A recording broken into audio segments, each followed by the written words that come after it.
Hiya, Greg. How are you?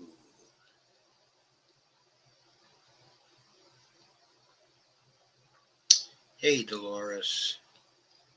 Nice to see you. I'll be sharing for a couple of minutes here. Then I'll be in.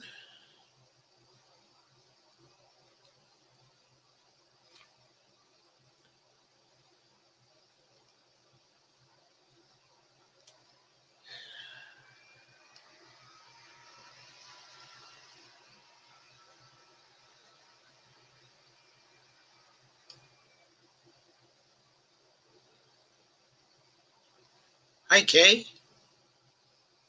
Nice to see you.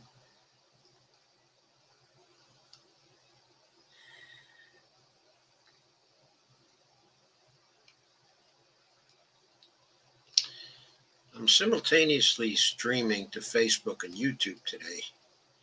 Not that I'm interested in chasing anybody over to YouTube, but that is what I'm doing. Greg says, I'm just doing good, Joe.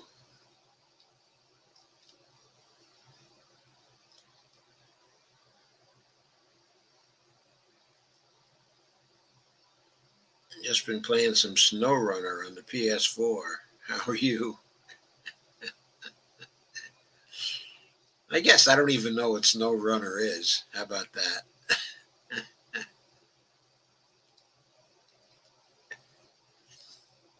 I'm not much of a gamer.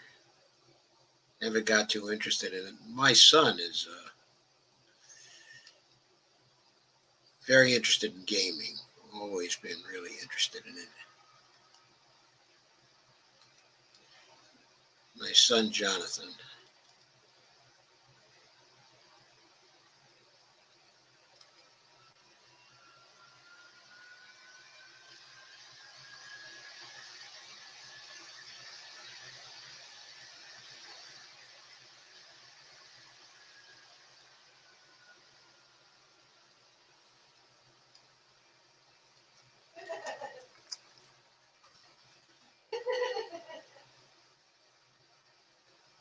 Oh, Bonnie's laughing at something in the next room. Not sure what.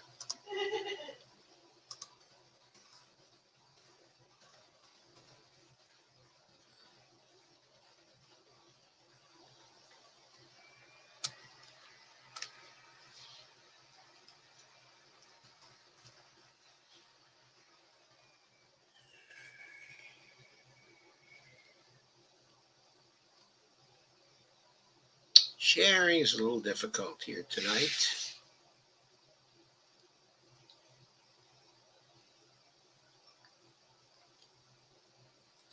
Seems like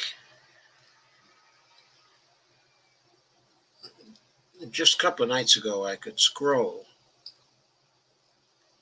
I could scroll to my groups. Didn't have any trouble scrolling. Last two nights, all of a sudden, scroll bar on Facebook doesn't want to move. Anybody else having that problem? Makes it a little difficult to scroll.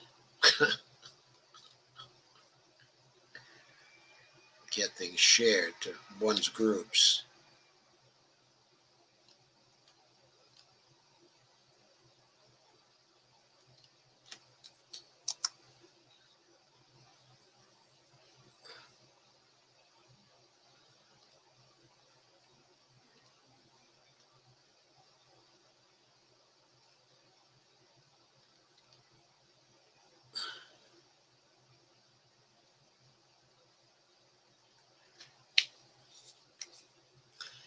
Oh, thanks for sharing to the All Friends group, Carmen. That'll save me some trouble.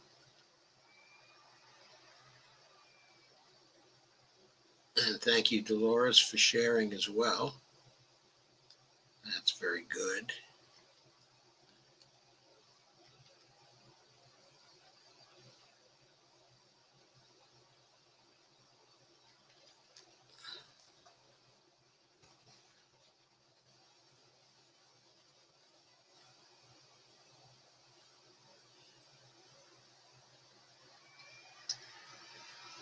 Okay, that's about it. I think I'll be able to join you in just a second now. It says they're having trouble playing the video.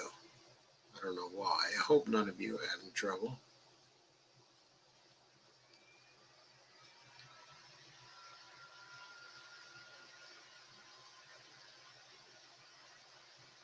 Some trouble.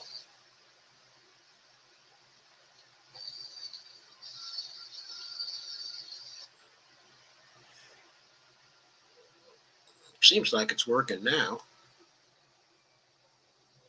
as far as I can tell. Let me make sure you can see me. I think there's a little delay. I'm not. Oh, there I am. Okay. Okay, I'm going to close Facebook, take some load off this, and just look at you through my StreamYard interface. Here we are. And Dolores says, I'm trying my best to share, even though Facebook gives me problems sharing to group. Yeah, I had a problem like that too. Carmen says, you're welcome, Dr. Joe. I always share to all friends. Well, Carmen, if you do it and I see that you're here, then I won't do it. I'll rely on you. How's that? Carmen says,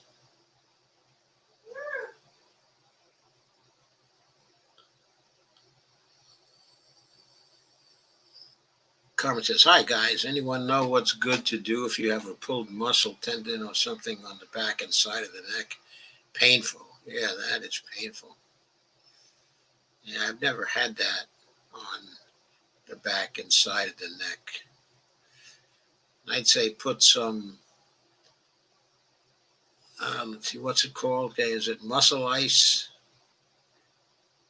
Or maybe blue ice. I think that's good for something like that. Greg says, yeah, I'm a huge gamer and play many games. My favorite game is Farming Simulator 19. Sounds interesting. Kay says, heating pad works for my back, Carmen. Says Kay. And Greg says, nothing wrong with laughter. Yeah, laughter is big.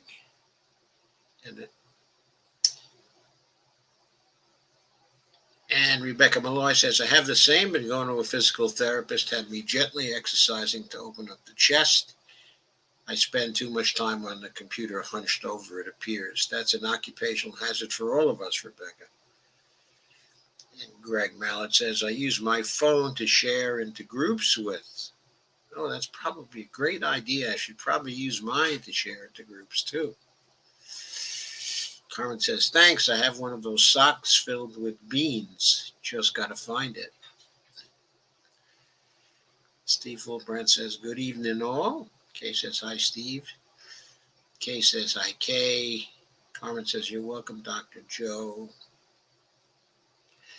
And Dolores says, I'm trying my best to share even though FB gives me problems. Carmen says, FB just gets worse. They update and everything goes wonky. Greg says, use your smartphones for sharing. Icy hot? I don't think it's called icy hot. Okay, we have a jar in our bathroom, and Bonnie uses it occasionally. Carmen says, hi, Bonnie. Greg says, I use liniment used on horses for pulled muscles, and it works wonders. Horses, Jesus. Steve says, share to a bunch of groups. Thank you, Steve. Carmen says, have to get that from the animal feed depot, I suppose. And Laura says, I'm sharing from my phone, and it's not very smart. Oh, sorry to hear that, Dolores. We all rely on our smartphones. Okay, so tonight the topic is organized money and Oligarchy. And this, of course, is mostly with reference to the United States. 2020 elections were remarkable for the total flood of funds that we have seen. Let's look at our first post here.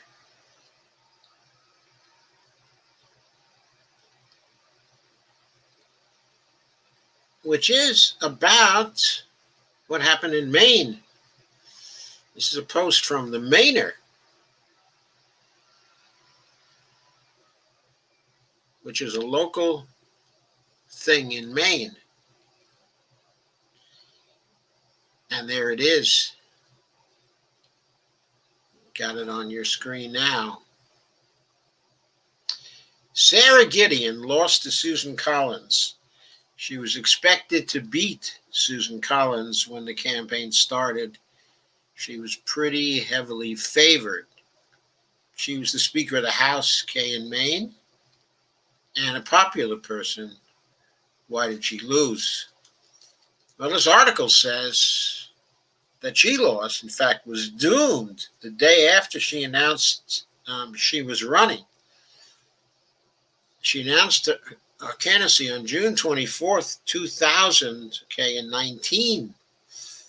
So she started campaigning almost a year and a half before the election. Jeez. Anyway, it was certainly a year and 3 months.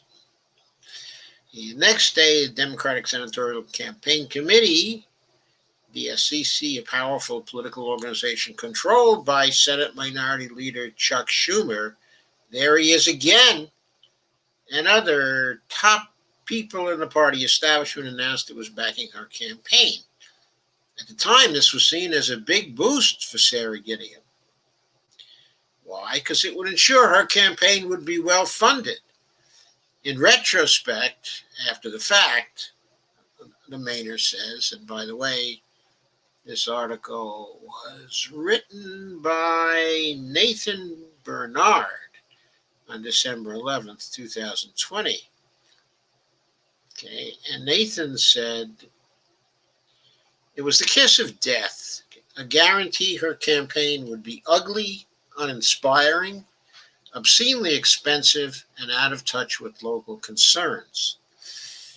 Well, Sarah spent $60 million, twice as much as Susan Collins did, and she lost by over 8 percentage points, more than 70,000 votes.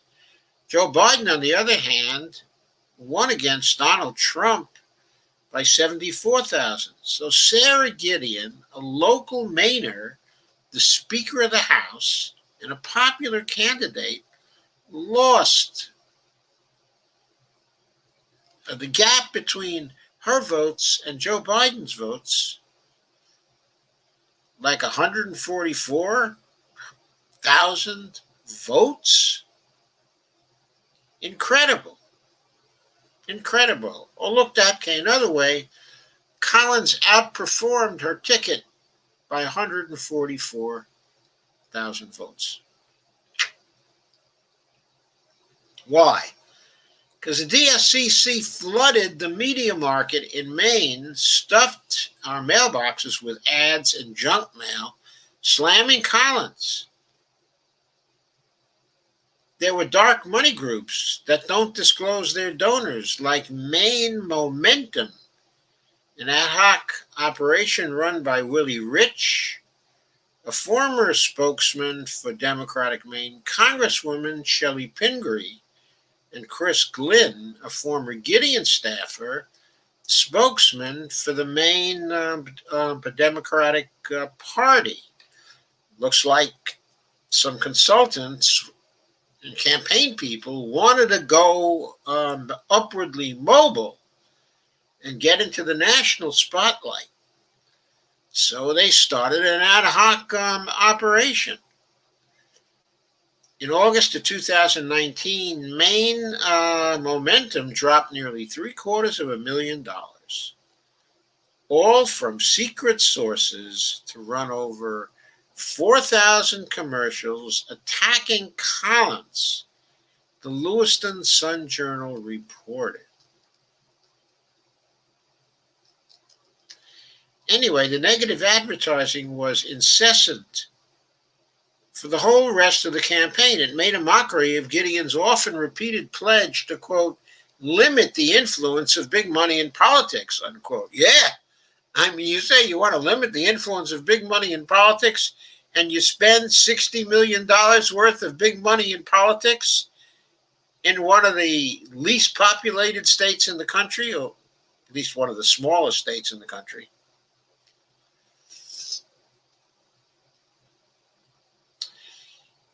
Anyway, Republicans were quick to call the DSCC's endorsement proof that Gideon was a puppet of Beltway power brokers. And her two Democratic primary challenges were equally critical. Betsy Sweet said the DCA lead is trying to tell Mainers who our candidate should be, quote unquote. That's what she tweeted in the summer of August 2019. And to tell the truth, Betsy Sweet was far more progressive than Sarah Gideon in this campaign. Crucially, though, the DSCC's endorsement also limited the impact of the positive messages from Sarah Gideon, the campaign promises she made to improve the lives of everyday Mainers. Schumer and other top party officials won't back candidates who openly disagree with their policies and who are likely to challenge their leadership. Adherence to the party line on big issues like healthcare and the climate crisis are unspoken prerequisites for DSCC endorsements. So unsurprisingly, Gideon did not support popular ideas championed by fellow Democrats like a Green New Deal or universal health care. Even Democrat Jared Golden, who represents Maine's conservative 2nd Congressional District, and who, by the way, I believe is a member of the Problem Solvers Caucus, supports Medicare for all. He supports Medicare for all. He was reelected this fall in a district that once again voted for Trump. Instead, Sarah Gideon spoke of lowering prescription drug prices, so exciting, right? And made vague vows to create an economy that works for all Mainers. That's what it's about. Vague vows. If you want to be successful, you don't run on vague vows. You take a position, you be authentic, and where people disagree with you, you educate. That is the formula for success. And you don't need $60 million to do it.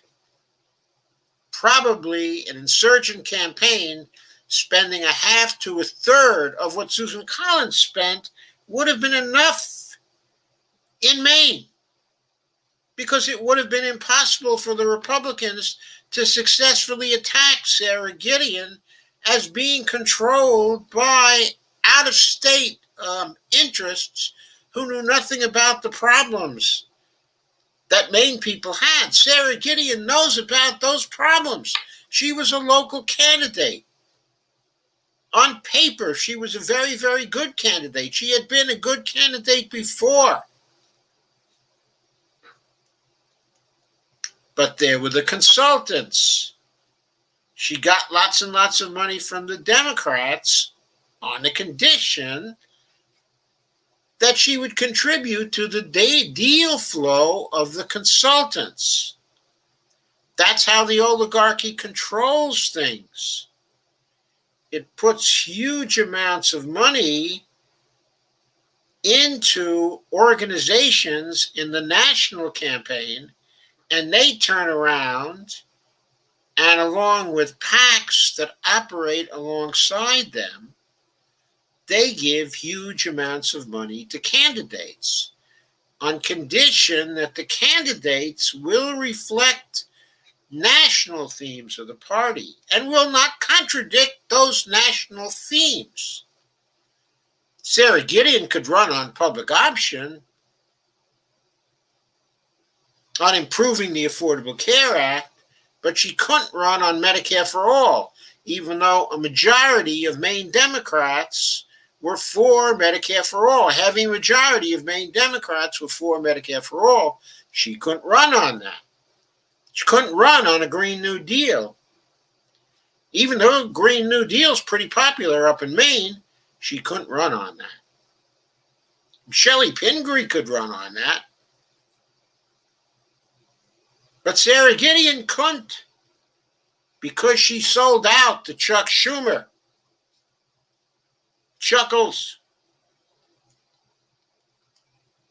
As the campaign gained speed, the pandemic and the national uprising against police brutality gave Gideon two big opportunities to break from the moderate pack and distinguish herself from Collins, who denied that systemic racism is a problem in Maine and whose PPP program was a fraud-riddled failure. But Gideon's position on racial justice was limited to training manual adjustments like banning chokeholds and racial profiling, as well as further study of the problems that have plagued Black Americans since Reconstruction. Her credibility to criticize the PPP was compromised. Why? Because her husband's law firm got $1 million or more from the PPP program. And Republican critics talk about shooting yourself in the foot. And Republican critics took to social media daily to point out that, as far as anyone could tell, the House Speaker was doing practical nothing to help the Mainers crushed by COVID-19. So you're getting the picture. There's no need to go through the whole picture. Once, of course, the campaign was over, it was revealed that the campaign still had about $15 million left in its war chest at the time, even though Sarah Gideon was working till the last day, sending multiple emails urging supporters to rush one final contribution right now to help us keep our digital ads on the air until the polls close. And she had $15 million on hand in Maine. Earlier this month, her campaign announced, after the election was over, she was donating $250,000 to a Maine charity that feeds hungry children and $100,000 to another that provides heating assistance to Mainers. But it's unclear what's going to be done with the remaining $14 million in change. The campaign didn't respond to the Mainers' request for comment. But huge sums have already been transferred to the Maine Democratic Party, probably to fund future campaigns, says the article. A long-term Green Party activist and educator by the name of Lisa Savage, who ran as an independent in this ranked choice Senate race and finished third, said a member of her team calculated how much each candidate spent per vote received. Savage spent $4.69 per vote. Collins spent about $65 per vote, and Gideon spent over $200 per vote. Surely a measure of her failure. If she had spent $20 per vote, she probably would have won going away. Of course, she would have had to have spent it in a different way, probably on a deep canvas campaign. She should take some lessons from Ocasio-Cortez on how you do deep canvassing. Instead, the Gideon campaign's massive ad buys actually had the opposite effect because of the overkill, said Savage, who raised $190,000 and got 5% of the vote. She said, quote, "In Maine, that really irritates people. People are hungry. They're getting evicted. The homeless population is skyrocketing, and you're spending this much on negative advertising. What is wrong with you people?" Unquote. Well, this, of course, was not only true of Maine. Of course, it was true of Maine. I won't go through further quotes, which are like this. You're getting the point. They overspent. They overspent on consultants. They overspent when it came to ads. The quality of what they did was incredibly low. And they wasted $60 million.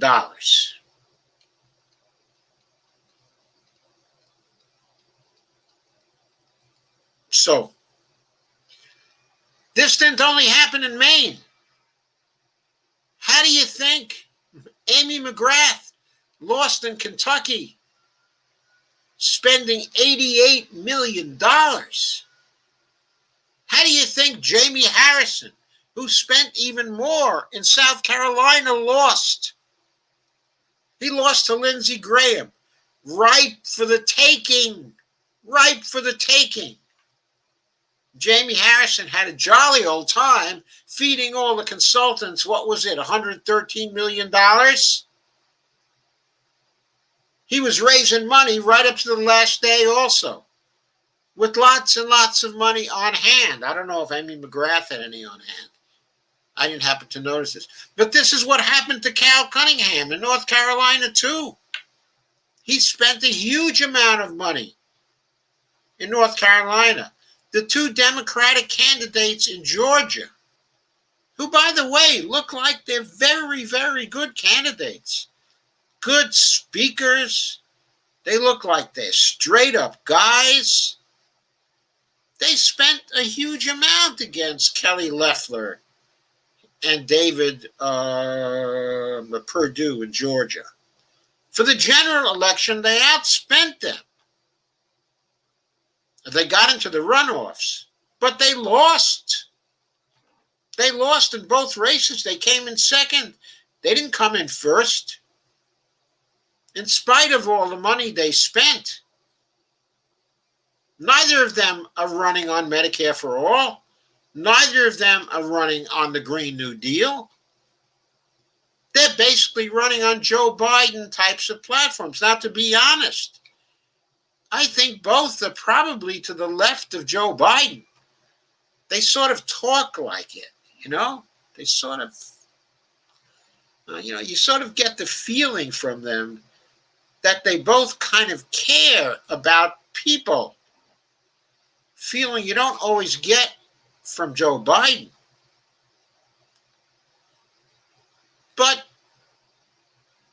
they're not running on what the base of the party wants. They're not giving the base of the party what the base of the party wants. Why not? Because the donors don't want them to. And they went for the big money. They went for the big funding, thinking they needed it. And they're close. They might win in the runoffs. They might both win. But they should have blown out those two people. There are no more crooked people in the whole Senate than David Perdue and Kelly Loeffler. And these two people have no concern for the people of Georgia at all. And it's got to be apparent to everybody in Georgia. So why isn't it a rout in favor of Warnock?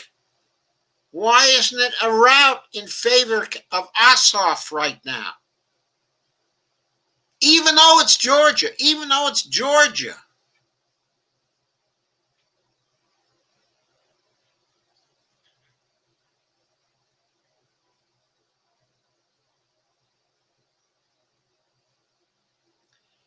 I'm getting a comment from the YouTube feed that says Warnock was winning before the runoffs. Ossoff was losing by 88,000 to Perdue. Okay, I can't remember myself. I thought that Warnock was a little behind Loeffler, but if not, I stand corrected. That's fine. But even if he was winning a bit, he didn't get more than 50%, right? That's why there's a runoff. Why not? I mean, it looks like Kelly Loeffler is an empty-headed, very wooden candidate who, besides that, is crooked. How come she wasn't swept away by Warnock?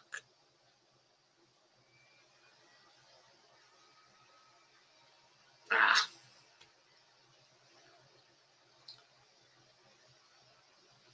These national campaigns have to keep their fingers out of the individual states. And they can give advice, sure, but they shouldn't be trying to control what goes on in the states. They should not. The candidates have to be free to use their best judgment about what's going to work in their state.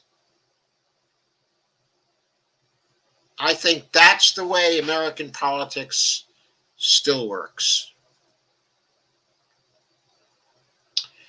But the oligarchs don't want it that way.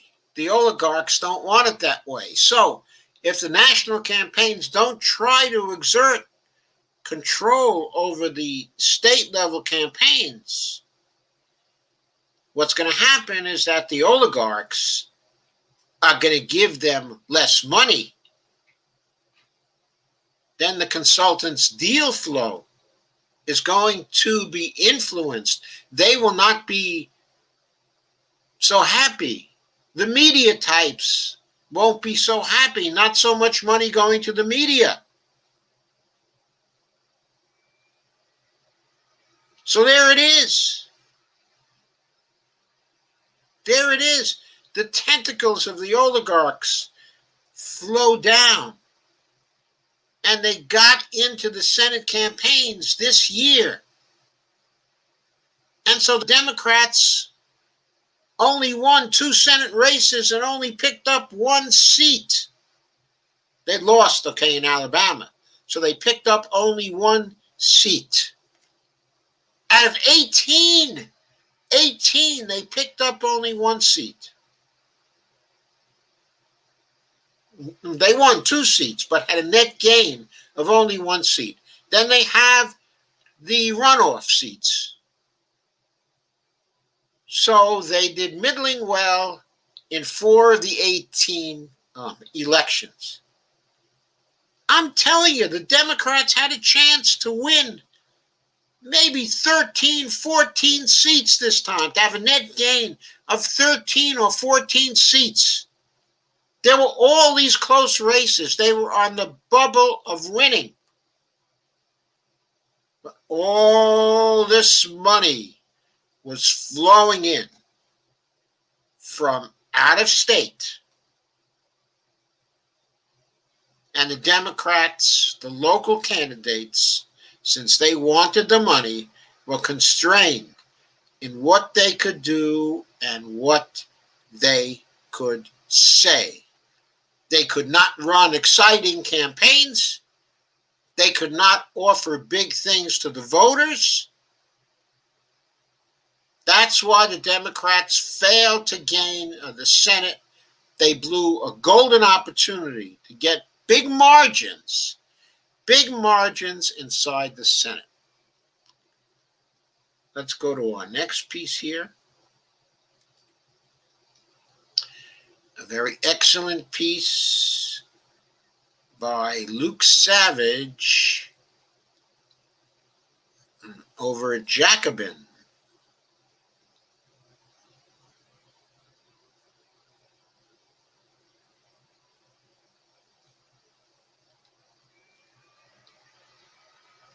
Okay, you should have it now on your screen. Yep. The 2020 election shows how organized money devoured American democracy. That is what happened. That is exactly what happened. And Luke just puts forward some astonishing statistics. There was an estimate from the Center for Responsive Politics, pegged the total cost of the 2020 election cycle at a whopping $14 billion. There was a projection before the campaign that it was going to hit as much as $11 billion. That was an outrageous figure. But no, it hit $14 billion. And the figure could grow even larger because the Senate runoffs in Georgia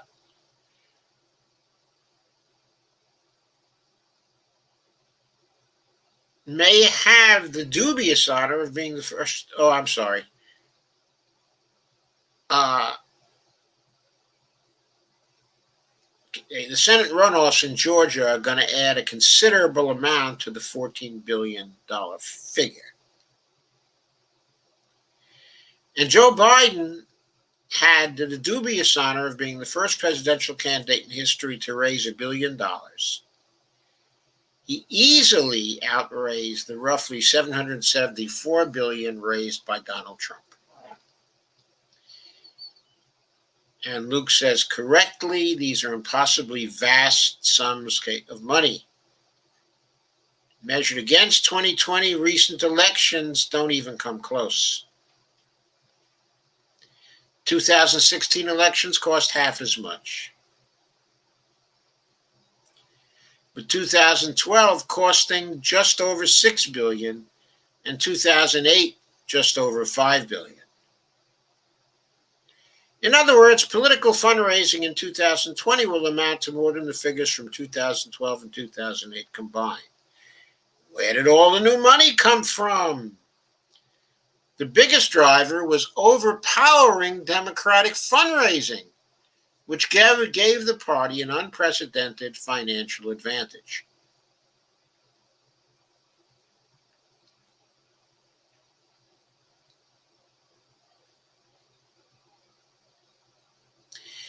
Even with the massive sums spent by millionaires Michael Bloomberg and Tom Steyer on their presidential primary campaigns, Dem candidates and groups had still spent a whopping $5.5 billion as of late October, compared with the $3.8 billion spent by their Republican rivals.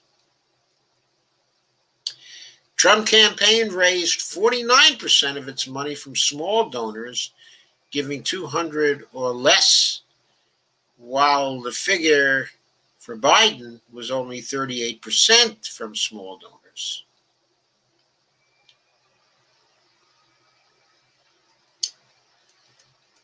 So I'm not going to go into this too much longer. This is a very, very good article. Of course, there was really very little transparency. When asked by CNN about dark money in November, Biden's aides declined to comment on record and instead pointed to the campaign's decision to allow reporters to listen in on fundraising events. This did nothing to dissuade Biden from fundraising off big donors, which he did, of course, very skillfully. The wheels of American democracy are greased with unfathomable sums of money from wealthy individuals and interests seeking to influence political outcomes for their own benefit, and that candidates who amass the most money almost invariably win. So this has been a story now for some time. There have been academic studies showing that when the oligarchs want something and the people want something else, then what the people want is never passed. Never passed. Now, sometimes the people will get something when the oligarchs are split and some of the oligarchs are aligning with people, then maybe something the people want gets through. But of course, in the areas, of Medicare for all, the oligarchs don't care about that. They are undivided. In fact, most of the oligarchs are against Medicare for all. Most of them are against the Green New Deal, though I suspect they're more split in terms of that particular issue than they are with respect to Medicare for all. But the point is, this is not a democracy. The point is, the leaders of our political parties, again and again, refuse to give the people what the polls say the people want.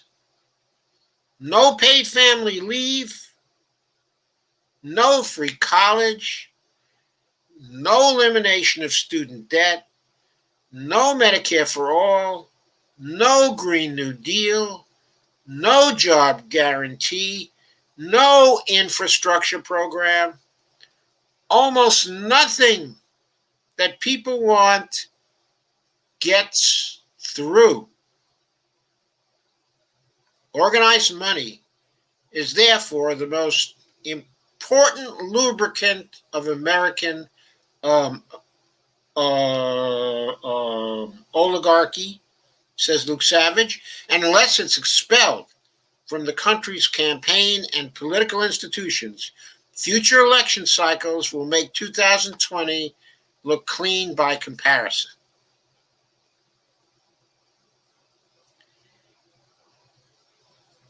Okay, so what can people do against this? Well, one thing they can do is must be a change of attitude. People have to change their attitudes towards elections. First, they have to go vote. They're still voting at relatively low percentages compared to how many people are eligible to vote. But second, when people go vote, at whatever level they're voting, at this stage of American politics, they have to assume that the incumbents for the offices they are voting for are bought and paid for. Bought and paid for. And that the incumbents must be punished for that. So the voters must demand, by going to town hall meetings, by going to speeches of the candidates, by going to places where they get to ask questions of the candidates, they must ask the candidates to tell them what specifically the candidates have done for the mass of the voters during the time they have been in office. They must be posing questions to the candidates to ask them to demonstrate, to ask them to prove to the voters that they did things that were beneficial to the 99%, and to explain what those things were. Questions like, look, things have been getting worse for me and my family now for a very long time. Now, I've talked to a lot of other people like this. Things have been getting worse for them for years and years and years and 40 years. Over 40 years this has been happening. What have you been doing to make this country a more equal country? What have you been doing to get funds from the government to give us all a hand? What have you been doing to make sure that the flow of funds from the government is not going to wealthy people and wealthy corporations, but instead is coming to us. The questions you ask of the candidates have to be tough ones along those lines. They have to be questions like, what are you giving to me and mine and people like myself? And if they can come with information like, we've been paying attention, and we know you did this for X corporation, you did this for Y corporation, you did this for this donor and that donor. We look at open secrets. We see who's been contributing to you. And we know what you've done for them. What have you done for us? I mean, to me, Kelly Loeffler's refusal to vote for direct payments for people in Georgia, her refusal to vote for the unemployment plus up, those things should automatically have disqualified her for running for the Senate. Automatically disqualified her. I mean, are the people in Georgia, don't they pay attention to these things? Don't they pay attention to what is going on around them? Certainly the ads from Ossoff, okay, and from Warnock are giving them the record of Loeffler and Perdue. Don't they know that these people have been hostile to their economic interests to the tune of thousands of dollars? Anyway, there has to be a change of attitudes, assuming the incumbents are bad guys and gals and making it incumbent on them to explain why they're really good guys and gals. There has to be that kind of accountability, that kind of attitude. Look, we're assuming that, like most politicians, you're skunks and you're bought and you're corrupt. Now convince me that you're not. And don't get on your high horse about this. It's your job as my representative to convince me that you're not like that. I want to see a presentation from you where there's bullet point 1, bullet point 2, bullet point 3, bullet point 4, bullet point 5, 6, 7, 8, 9, 10, where you've done things for us and not for them. There's got to be that kind of thing going on all over the country. I'm not just talking Georgia. Georgia's just an example. I'm talking about the whole country. We don't take those attitudes towards our incumbents. We're too respectful of them. It's time to just assume that they're crooks. They've got to say, I don't take any PAC money. And that has to be true. They've got to say, I'm not taking any corporate money. They've got to say, I don't take any money from wealthy people. We monitor that in our campaign. And if they don't say that, they have to prove that they haven't sold out to the donors. That is what has to happen to make things better. Next piece.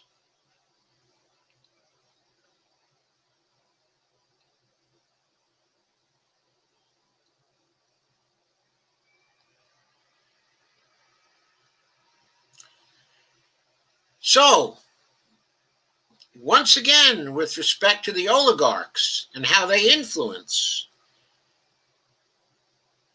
here's a piece from The Prospect. The Establishment Strikes Back. It's by Alexander Salmon on December 18th. And what's it about? It's about the fact that Ocasio-Cortez lost a plum committee assignment that she was favored for because there was a rebellion on the part of establishment Democrats. Certain committees in the House, like Energy and Commerce, Ways and Means, and Appropriations, have outsized influence and money power. They're often called the money committees, quote unquote, not just because they're where the action is, but because the members can earn lots of money in campaign contributions from industries with business before them. That's where the donors come in.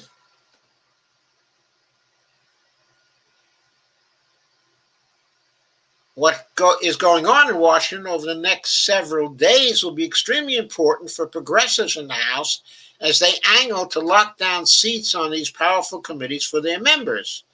To that end, AOC was expected to secure a prize position on the Energy and Commerce Committee, a seat vacated by outgoing New Yorker Eliot Engel. And you recall, he was defeated by Jamal Bowman, a soon-to-be member of the squad. This committee, among other issues, has jurisdiction over healthcare and climate change issues, which is perfect, for AOC because she's been a champion of Medicare for All and the Green New Deal. She was expected to cruise comfortably to the position. She was the first to raise her hand for the seat, and she won the backing of the dean of the New York City congressional delegation, Jerry Nadler. But last week, as Politico reported, Long Islander Kathleen Rice, who, by the way, voted in favor of the TPP, she was one of the defecting Democrats who voted for the TPA authority, but to allow the president to make a deal on the TPP that would get an up or no vote in Congress without possibility of amendment.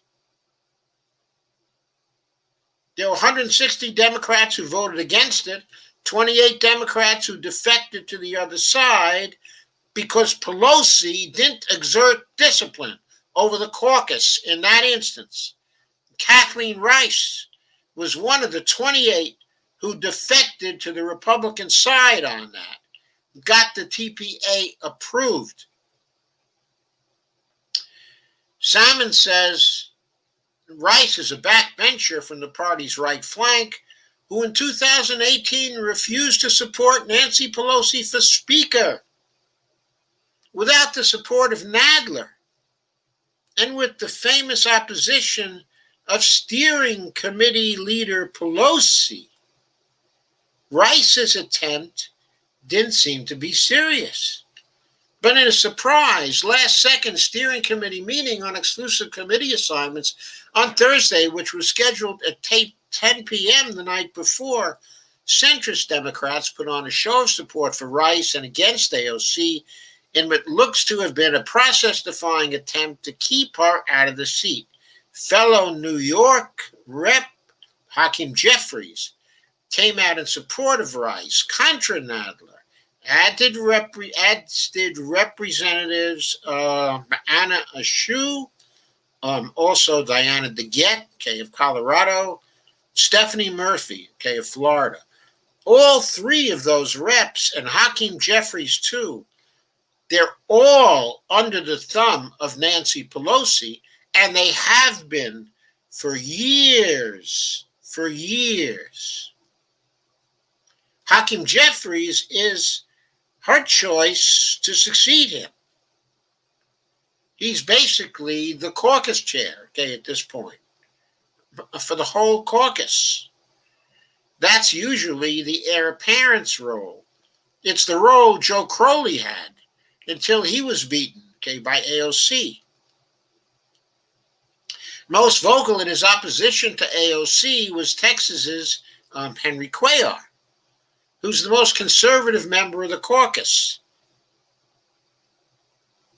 Ocasio-Cortez was nominated and seconded, and Cuellar then opposed her, commenting, quote, "I'm taking into account who pays their dues and who doesn't work against other members, whether in primaries or other contexts," unquote, according to a source with knowledge of the meeting.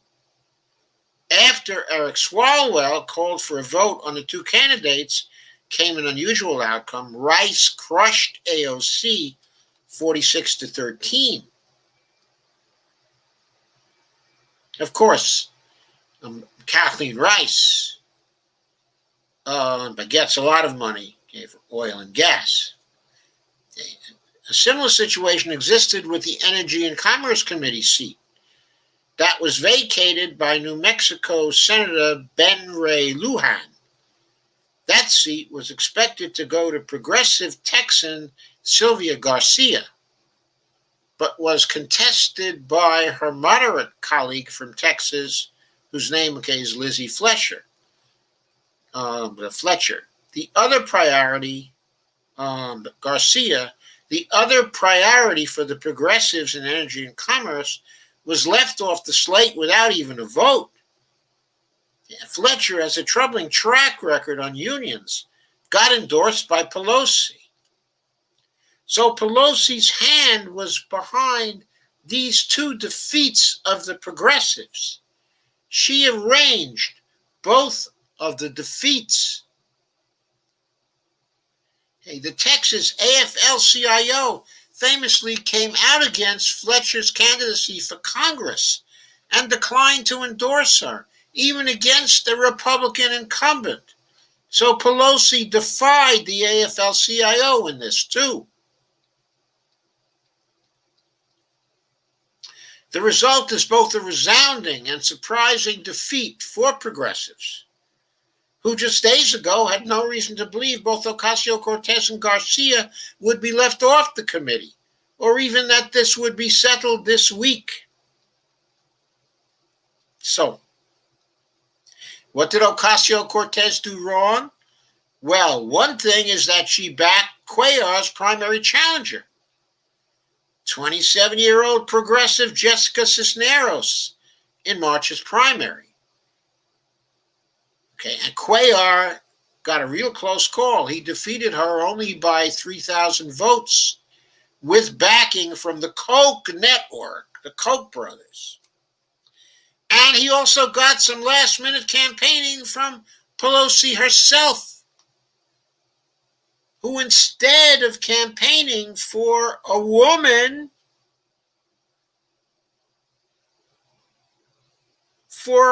feminist, who did Pelosi campaign for? The most conservative Democrat, filled to the pockets with oil money, Henry Cuellar, despite the fact that Cuellar regularly votes against the Democratic caucus and has routinely fundraised for Republicans, and by the way, was quite supportive of Donald Trump. Some resistance, huh? There's Pelosi campaigning for Cuellar.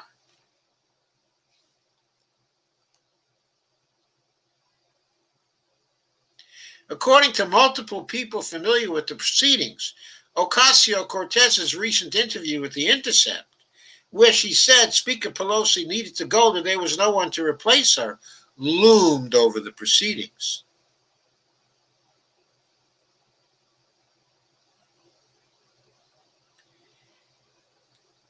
The victory of Rice was especially surprising. She's not known to be well liked inside the caucus. She made powerful enemies of Nancy Pelosi and Jerry Nadler, and was shut out of a much despised spot on the House Judiciary Committee just 2 years ago because of her refusal to back Pelosi's run for the speakership in 2018. It's unclear how her selection might influence her vote this time around. AOC, meanwhile, voted for Pelosi's speakership in 2018. This is the second time Ocasio-Cortez has been frozen out of that particular committee. She was turned away the first time on grounds that appointment couldn't go to a freshman. Instead, it was given to sophomore Tom Suozzi, who was another sort of rightist type of Democrat, very much on the right side of the caucus.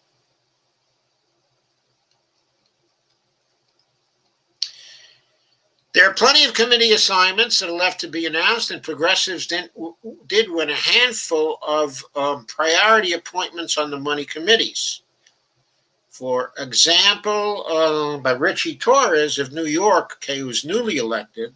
Nobody's quite sure actually how progressive he is, but he campaigned as one.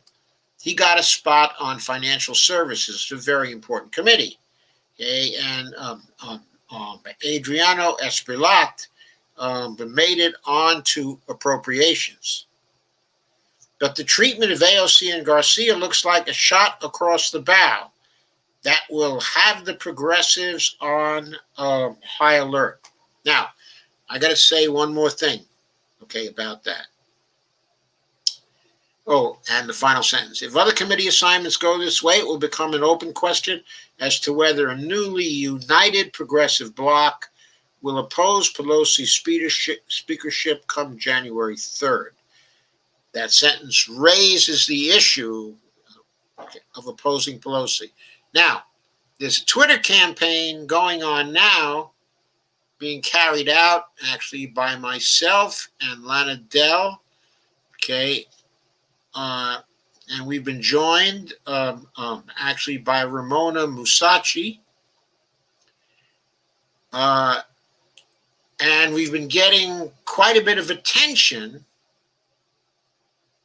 not saying that the squad should hold back their votes from Nancy Pelosi in return for a floor vote, okay, on Medicare for All. What we want is for the squad to withhold their votes to block Nancy Pelosi repeatedly until someone else emerges from the caucus who the progressives can work with and who they're able to negotiate with for concessions, like a floor vote on Medicare for All, floor votes on Green but New Deal bills, on paid leave, on free college, infrastructure, and all the rest. We want someone who will bring the progressive agenda to the floor, even though they themselves are not actually progressive. We want someone who, in return for progressive support for the speakership, will give good committee assignments to members of the squad and who will put through rule changes, especially a rule change getting rid of pay-go, the rule change that ties the hands of the progressives behind their backs in Congress when it comes to implementing a progressive agenda. So we've been carrying that out, and there's a lot of action on that. But of course, we've been eclipsed by all those people who are tweeting saying they want to have the squad oppose in return for a Medicare for All floor vote. Be clear about what we're saying. We're saying, yes, what the squad should be doing, okay, is negotiating for a Medicare for All floor vote, but not just for Medicare for All, for a lot of other floor votes that are important, and for more besides, after they replace Pelosi, who they cannot trust as far as they can throw her, get somebody new in there. Now, clearly, there are not enough votes to get a progressive in there, because only 4 votes have to go to somebody else in order to block a progressive. So you're not going to get a progressive in there. The best you can hope for is get a person from the center of the caucus who has relations with the problem solvers that are cordial and who the problem solvers trust to give them a fair shake and to get their priorities to the floor. And that same person has to be willing to do the same thing for the progressives. We need a person as the speaker who's really neutral with respect to the various interests in the big tent of the Democratic Party at this time. We need someone who's going to be popular enough and trusted enough to get 218 votes. And note that the likely break of the votes this time is probably going to be 222 Democrats to 213 on the Republican side. It would only take 5 Democrats to block Nancy Pelosi, because to be elected speaker, you have to have a majority of the quorum. If the quorum is 435, you have to get 218 votes. If 5 votes should go against you, you only have 217 votes. Anyway, I've posted a bunch of videos on this question and all manner of tweets over the last week or so. So this discussion is a very intense one, but we're being eclipsed. We're being eclipsed by those who want to trade the squad votes only for a Medicare for All floor vote. That is too little to ask. You're talking about the squad delivering a speakership to somebody. That somebody has to be willing to give more. I know a Medicare for All floor vote is very, very, very important, but it's still too low an asking price for delivering the speakership.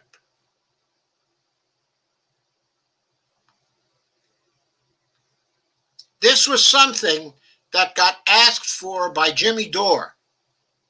I know Jimmy is very popular. He's popular with me too.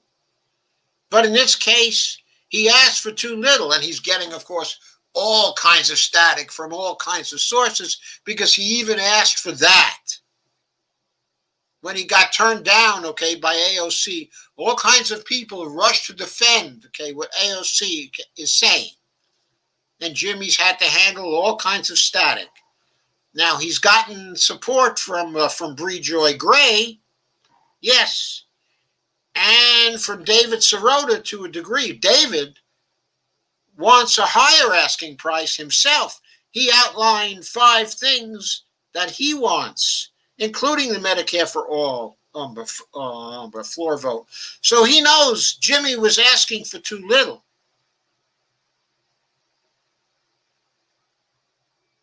But the group we are representing on Twitter right now is asking for still more, and we think that's the right asking price. End Nancy Pelosi. End her team. Replace them. Get somebody else in leadership with a new leadership team. Get people who are at least in the center of the caucus, centrist enough that they will give what 88% of Democratic voters want. Specifically, at least a floor vote in the House when it comes to Medicare for All. The 88% want Medicare for All, period. Not just a floor vote, but they certainly want a floor vote on it. So, we need to get that done.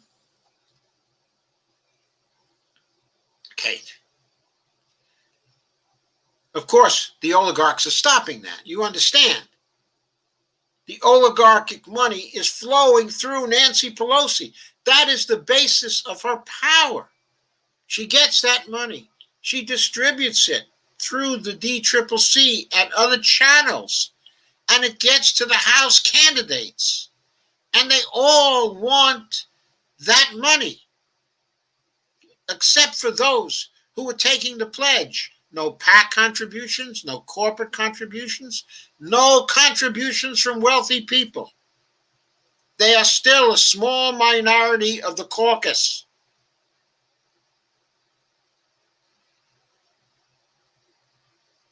So, to end the oligarchic control, a big move to end the oligarchic control is getting rid of Nancy Pelosi, getting someone new in there who is not quite so cozy with the oligarchs. If someone objects and says, well, Nancy Pelosi can bring all this money, she can bring $250 million in funding, or she can bring $400 million in funding. That's exactly the problem with her. That's not an advantage. That's not a feature. That's a bug. Because with that money comes oligarchic control. That is not something we can afford anymore. Period. End of story. Next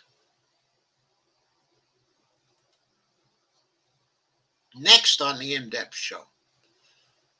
Towards a deal on COVID relief, crawling toward a deal. Dave Dayen on December 18th, crawling towards a deal.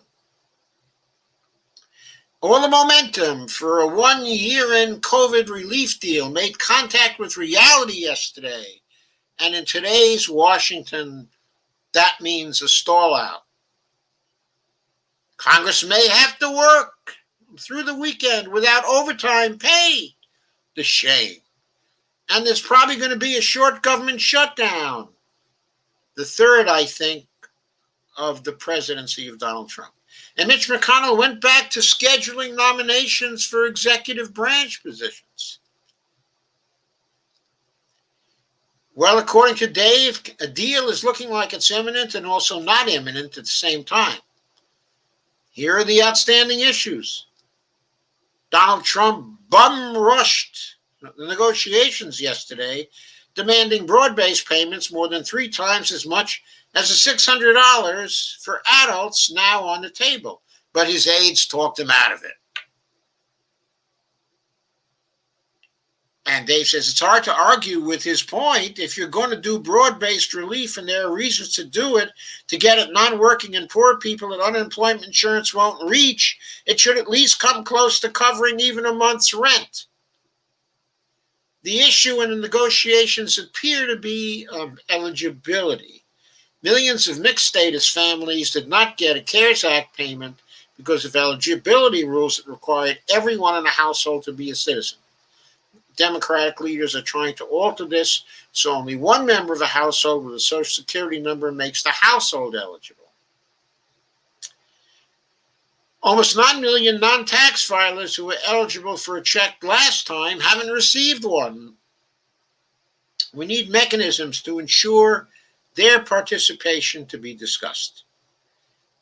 And Dave says, I spoke yesterday of Scott Roberts of Color of Change, which has been highlighting yet another subgroup that has struggled to get checks. Incarcerated people. There was no language on this in the CARES Act, making incarcerated people eligible for payments. But the IRS making incarcerated people ineligible for payments. But the IRS tried to block them from receiving payments anyway. State corrections departments were intercepting checks intended for people in prison. A federal judge ordered these payments get made in September, but that set up an application process. Color of Change has been helping people get through it. Of course, there are fees associated with throwing money into prison bank accounts, which should be waived. So Dave goes through this. And so Dave mentions robbing Peter. There's a lot of grumbling from economists in particular about how making room for checks ended up cutting the length of extended and enhanced unemployment, which is now down to 10 weeks from 16. And Dave says correctly, there's no reason to have pitted both of these types of relief, which have their place, against one another. the balancing act is predicated on a hard line at $900 billion that Democrats currently are honoring, even though Republicans worried about Georgia appeared desperate to get a bill. Even despite that, Senator McConnell is getting most of what he wants out of it. And Dave says, I'm not in the room, but that bluff should at least be called. Shrinking the UI length is unacceptable. With state and local aid, of course, there is none. Okay. What Dave has to say about this, though, he says, this is frankly, he says, the dumbest point of contention. Senator Pat Toomey wants to rescind the authority for the Federal Reserve's but credit facilities for corporations, reducing the flexibility for the Biden administration's Fed to lend to medium-sized businesses or state and local governments. This is now being termed the main stumbling block to a deal. Okay. And Dave says, the feds had 9 months to use that lending authority, and they've done next to nothing with it. There were only 2 loans by states. Why? Because the interest rates being charged were too high. Why? Because Mnuchin wanted them to be too high so there would be no conflict with the municipal bond industry. He wanted to force the states to go to the bond industry for their loans. Dave has said, though, on a number of occasions, and he's right, that the Fed has the tools to undertake this lending anyway through Section 14.2 authority. And if you recall, by Robert C. Hockett, who I had on here, I guess about a week and a half ago, to talk about the kinds of things he wants to do with Section 14.2 authority, has agreed that this authority can be used to set up aid for state and local governments at very low interest rates, and that would be a much better option than using the Main Street lending program or the state and local lending program to help the states out. So what Democrats are doing now is they're painting Mnuchin as a big schemer bent on sabotaging Joe Biden. And that may be, he may be scheming, but these facilities will not be missed. They have almost exclusively fattened the wallets of the investor class, and there's no reason to think they're suddenly going to benefit the worker, the average worker. That's not going to happen.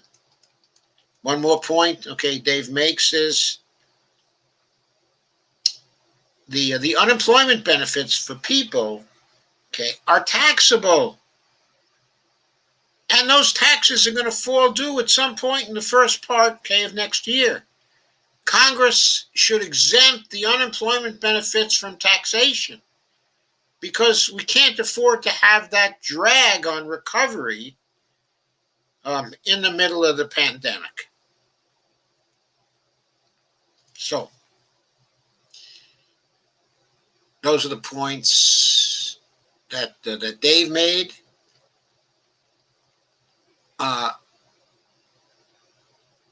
What is holding up this relief deal?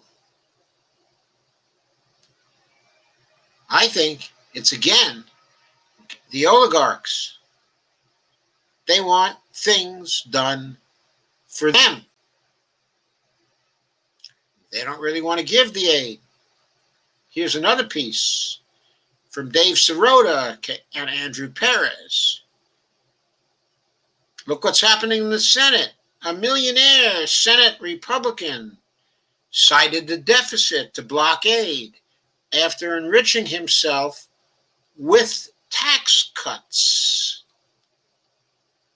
He went on the floor on Friday and he moved to block emergency survival check to millions, citing concerns about the federal deficit. His move not only follows his vote for a massive $500 billion corporate slush fund, which, by the way, was magnified to a nearly $500 trillion slush fund by using leverage at the Fed, but he was part of a successful effort to enrich himself with a giant tax cut that expanded the federal deficit and the debt, of course. He's worth $39 million. He led the fight in 2017 to create special tax breaks for so-called pass-through businesses or shell companies. He was one of several Republican senators who backed the last-minute provisions inserted in that bill and who listed income from those pass-through entities on their federal financial disclosure forms. Based on those filings, he stood to reap up to $205,000 from the provisions in the tax cut bill that he championed.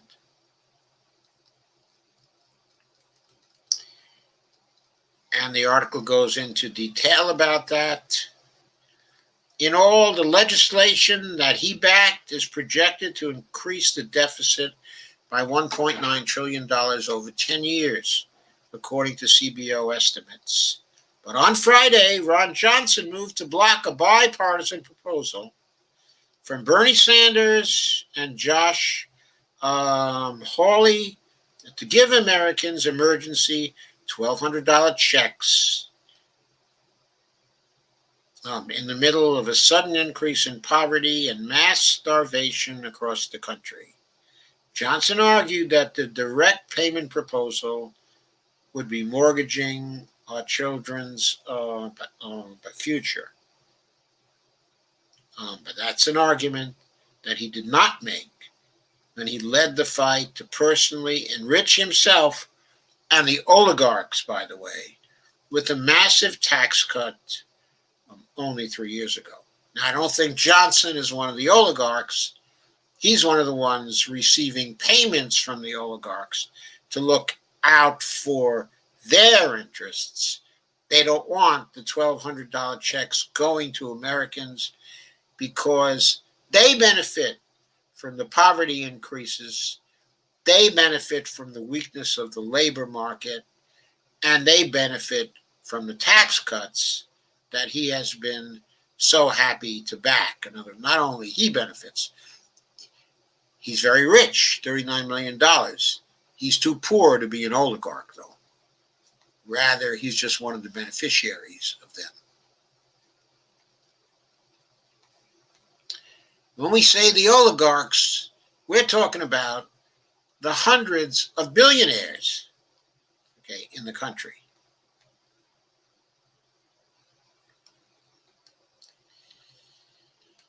So,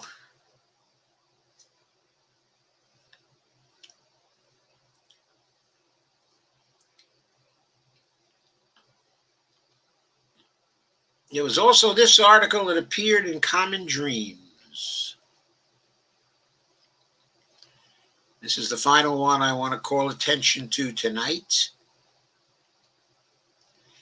Anger mounts as Democrats accuse the Republicans, GOP, of imperiling COVID relief with effort to sabotage a Biden presidency.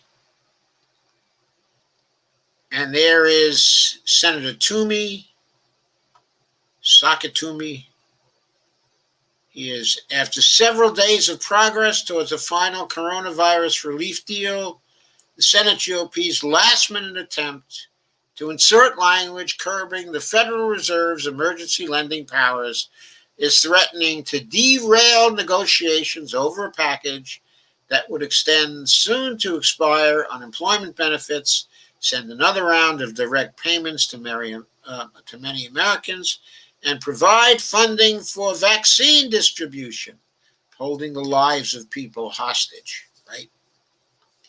Chris Murphy of Connecticut, who's Democrat, said, quote, "We could have a $900 billion life-saving deal in an hour, but the Republicans are still insisting on a massive change in Federal Reserve powers.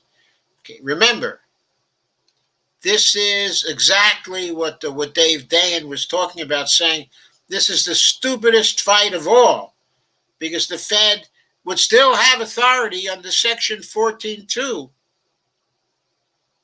to do the things that it might want to do to help the Biden administration. Of course, the Biden administration would have more say if this were going on under Section 13.3. Okay, but nevertheless, if it were going on under Section 13.3, then the Biden administration would have the opportunity to look out also for the municipal bond industry. Question: do we really want to have the Biden administration Treasury Secretary being concerned about harm that might be done to the muni bond industry because the Federal Reserve was too generous to the states, and local governments? No. I don't think we want to give Biden that option because of all that we know about his cronies. I think we'd want to leave the Federal Reserve with a free hand on this and get Biden to ask them to help, and to help whatever interest rates they thought were appropriate, which hopefully would be very close to zero for the states, and the local governments. In a conference call with Horror Caucus on Saturday, House Speaker Nancy Pelosi said she's been working to stop Republicans from slashing food aid in the coronavirus relief package, which is now estimated, the whole package, to be around $1 trillion in total size. If the fight over the Toomey provision is resolved, she said, then everything will fall into place.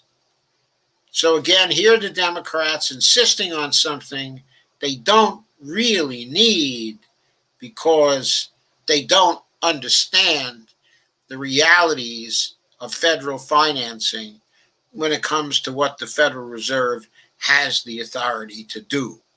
They have the wrong assumptions, the wrong understanding, the wrong provisions. The major snag in the negotiations came amid growing anger among progressives over the inadequacy of the emerging legislation. Bernie and members of the CPC have been vocally demanding direct payments larger than the $600 checks currently on the table. Of course, Bernie and Josh Hawley are demanding $1,200 direct payments. Trump was joining them, but then he chickened out when his aides told him it was going to torpedo the whole deal. He wanted $2,000. In a statement Friday, Senator Warren said after weeks of refusing to acknowledge Biden's victory, some Republicans have decided sabotaging his presidency is more important than helping our economy recover, by insisting that any COVID relief bill also restrict the ability of the Federal Reserve and the new administration to help states, cities, and American businesses next year. So again, the oligarchs don't want Joe Biden to have any more control. So they want to torpedo this. And they're working through Toomey. And they're working through the Republicans to torpedo the facility. However, in this case, the joke's on them. And the reason why, it's on them is if that facility doesn't continue to exist, more money will be available for the relief payments for people, for the direct payments for people. More money would be available or could be made available for the unemployment insurance for people and to help the state and local governments. We don't really need these lending facilities. They're not necessary. Some analysts are arguing that in the interests of getting more than $900 billion in relief out the door as quickly as possible amid growing economic desperation, Democrats should let the Toomey provision through and fight over Fed lending authority down the road if necessary. And Dave Dayen tweeted on Saturday, the mainstream Dems really want the Fed to be their friend. It's not, unquote, said Dave. $900 billion, targeted mostly at those who need it, is their friend. And economist Claudia Sahm argued in a series of tweets on Saturday, the Fed and friends are too chicken shit. I'd love you, but it's true. To really help, to really be of help to Main Street. Quote, get the $900 billion out, Sahm said, and quote again, people are in dire straits. So I'm going to let the rest of this actually go.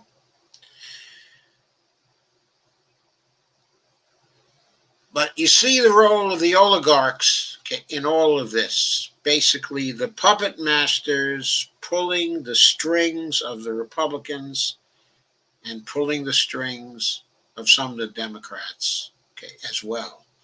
And why are those strings so powerful in holding the people in place? All you have to do is look at the elections of 2020 and note the $14 billion that was spent. Then you have to understand what is necessary is to make candidates for Congress renounce this money or lose. You have to put in place a practice that arises informally among the voters to not vote, generally speaking, for the person who gets the most funding.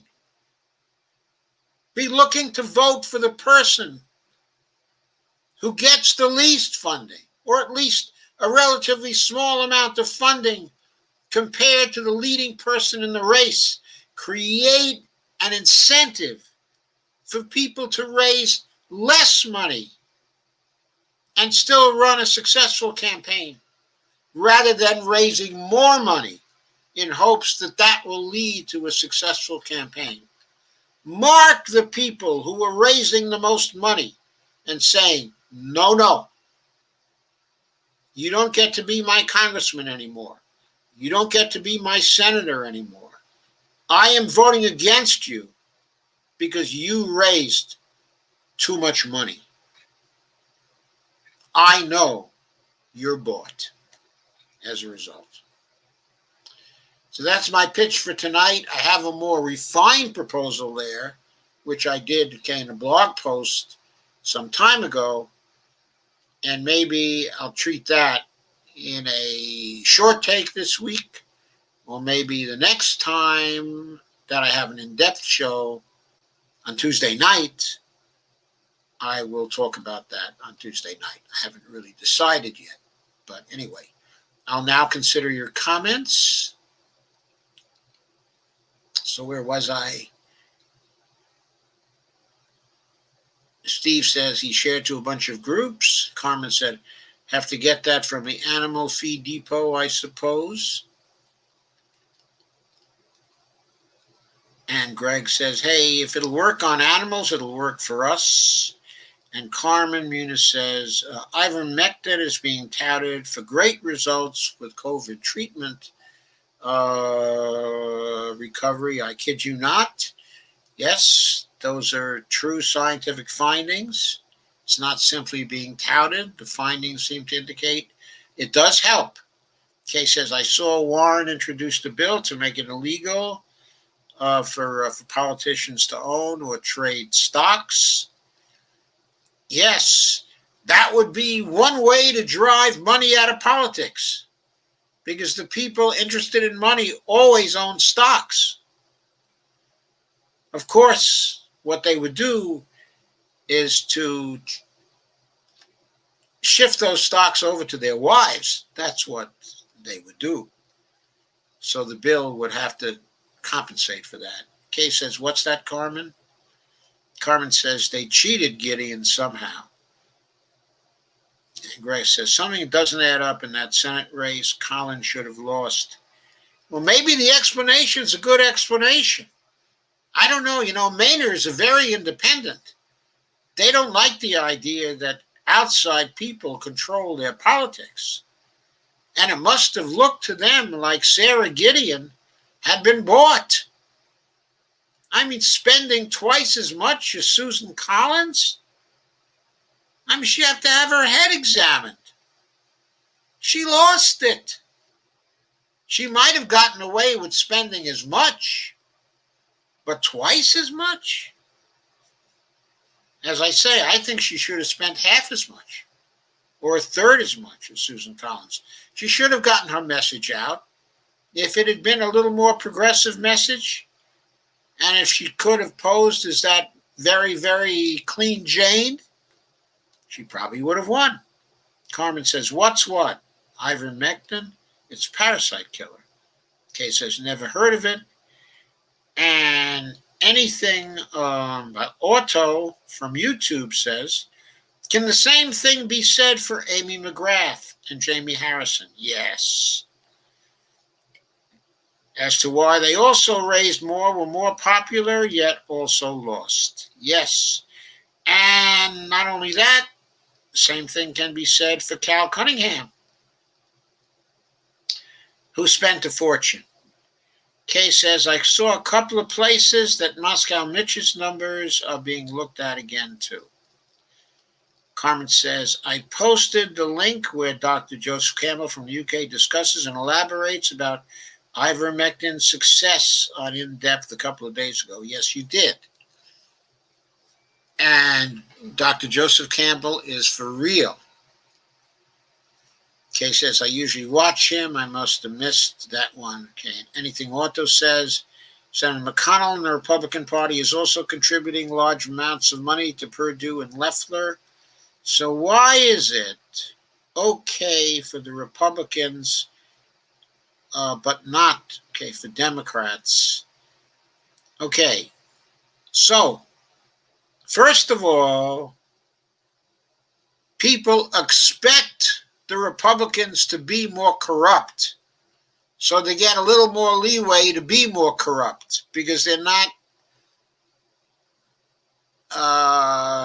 creating different expectations as Democrats are, who get even larger amounts of money. But the second point is that Warnock and Ossoff have been raising more than Perdue and Loeffler and spending more. Okay, and spending more. So, of course, the question arises, are they bought? From the standpoint of people in Georgia who are voting, they know Perdue and Loeffler are bought. One of the reasons why they might vote for Ossoff and Warnock is that they might think that Ossoff and Warnock are not bought politicians.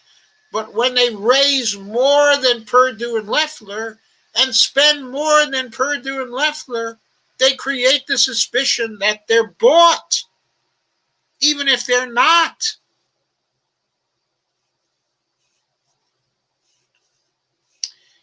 It's a good one, says Carmen. And Carmen says, oh, Gideon sold out to Schmucky Chucky. That explains it. Yeah, but it's little Schmucky Chucky. Howie Klein says, little Schmucky Chucky. Right? Steve says, Feinstein has lost her mind. It's very sad. Well, it is. How old is Feinstein? 87? Kay says there should be an age limit in Congress. And Kay says, hi, Evelina. And Kathy Langto says, Kelly Loeffler has the personality of a cardboard box. Evelina says, hi, this is so depressing, laugh out loud. Kay says, our whole country is depressing. It's angering. We don't get depressed, we get angry. Anything Otto says, Warnock was winning before the runoffs. Ossoff was losing by 88,000 to Purdue. Carmen says, they listen to think tanks, I presume. Greg says, Ossoff and Warnock are polling higher than Loeffler and Purdue. Evelina says, you're right, Joe. Bad campaign. And she's not the only one. And Cunningham wasn't the only one. And Ossoff and Warnock were not the only one. Jamie Harrison was not the only one. How about Steve Bullock out in Montana?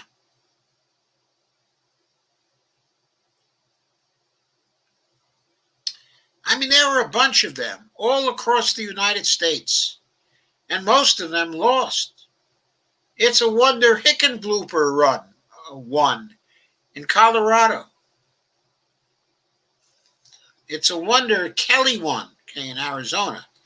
I think the reason why he won, in Arizona, was, of course, it was quite clear that what's-her-name was totally corrupt, and not only that, sold out for Trump in particular, but also I'm sure Mark Kelly ran and won because he was an astronaut,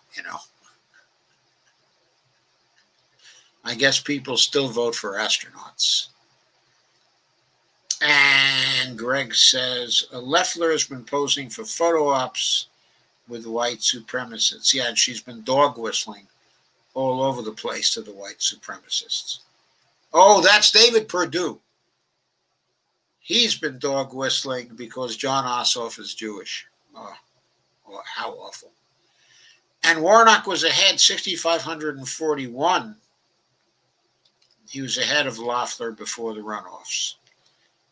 And anything Otto says, not much at all. I thought Senator McConnell was getting warnings about the Republicans getting slaughtered in Georgia. So he better get that COVID survival bill passed ASAP just a few days ago. He was getting warnings. He was getting warnings they were getting hammered in Georgia. The polls aren't showing that, though. But maybe their internal polling is showing that. Maybe their internal polling, is more accurate. Or maybe they don't trust the ability of the Republicans to rig the vote in Georgia the way they used to, as little as 2 years ago. Carmen says, I saw that. And Evelina says, but isn't that a big part of her base anyway? Probably. Carmen says, thought. Anything Otto says, Donald Trump is the 2020 oligarch. I laugh out loud. He's a relatively poor oligarch.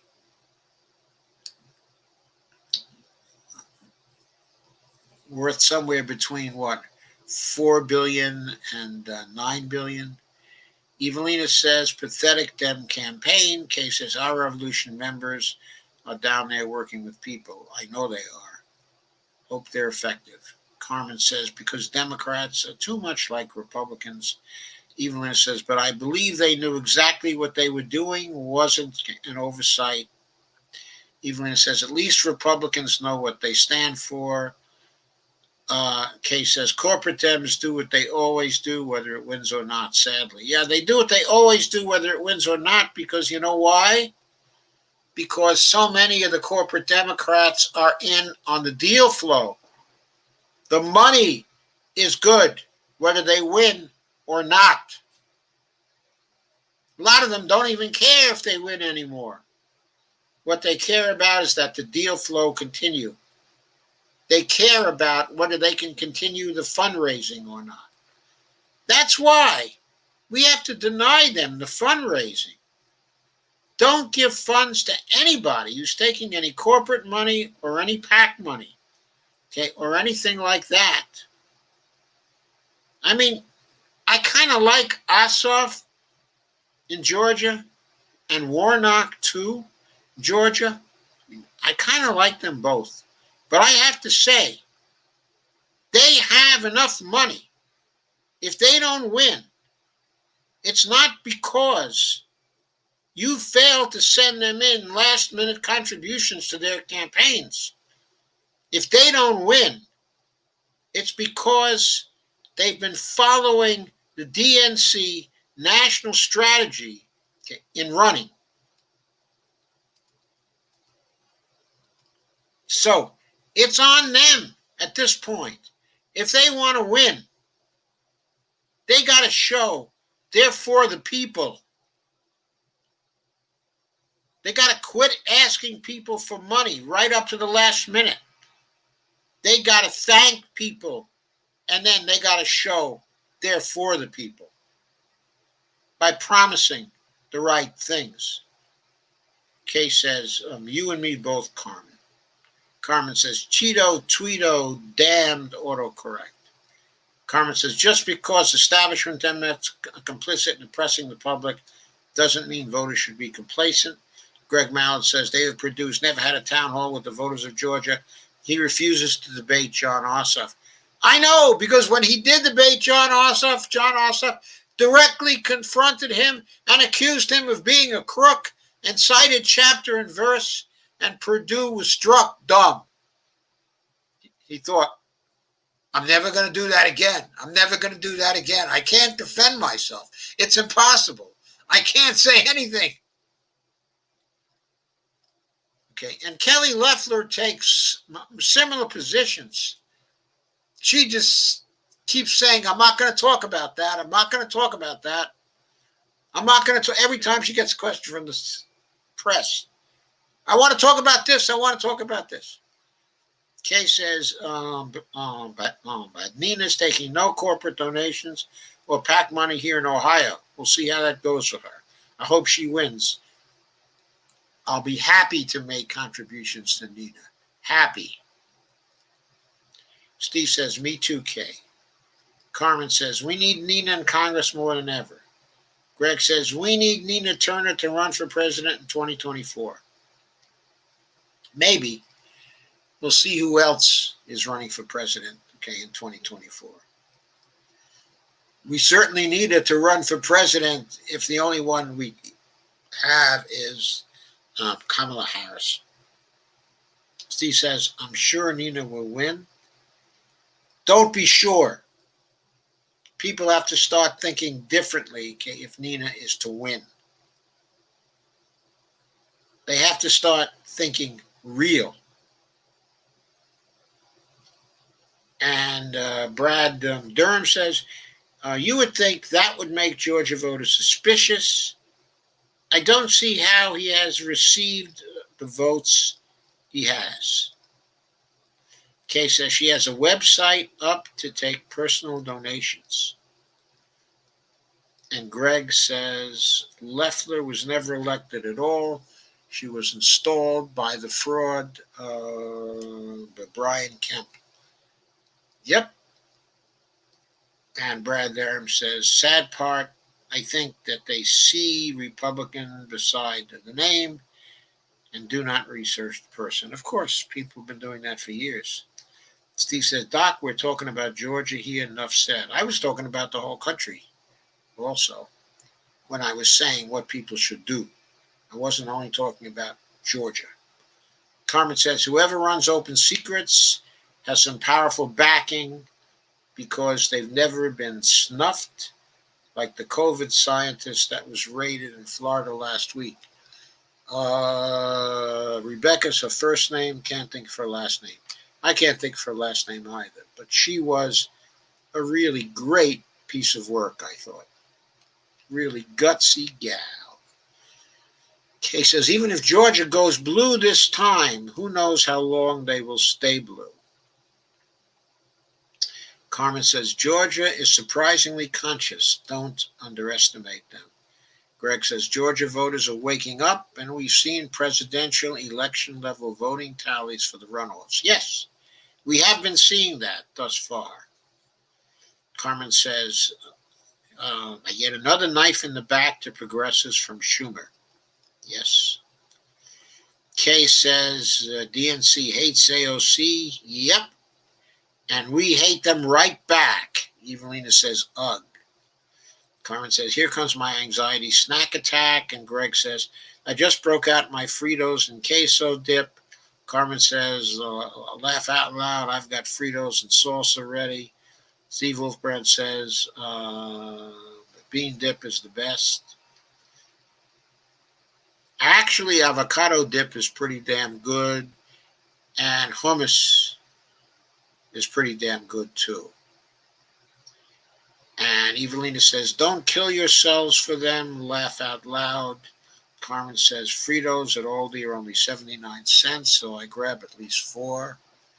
Kay says, I used to bake cheese dip and salsa when I had teeth. It was great. Carmen says, Nancy Pelosi is Benedict Arnold.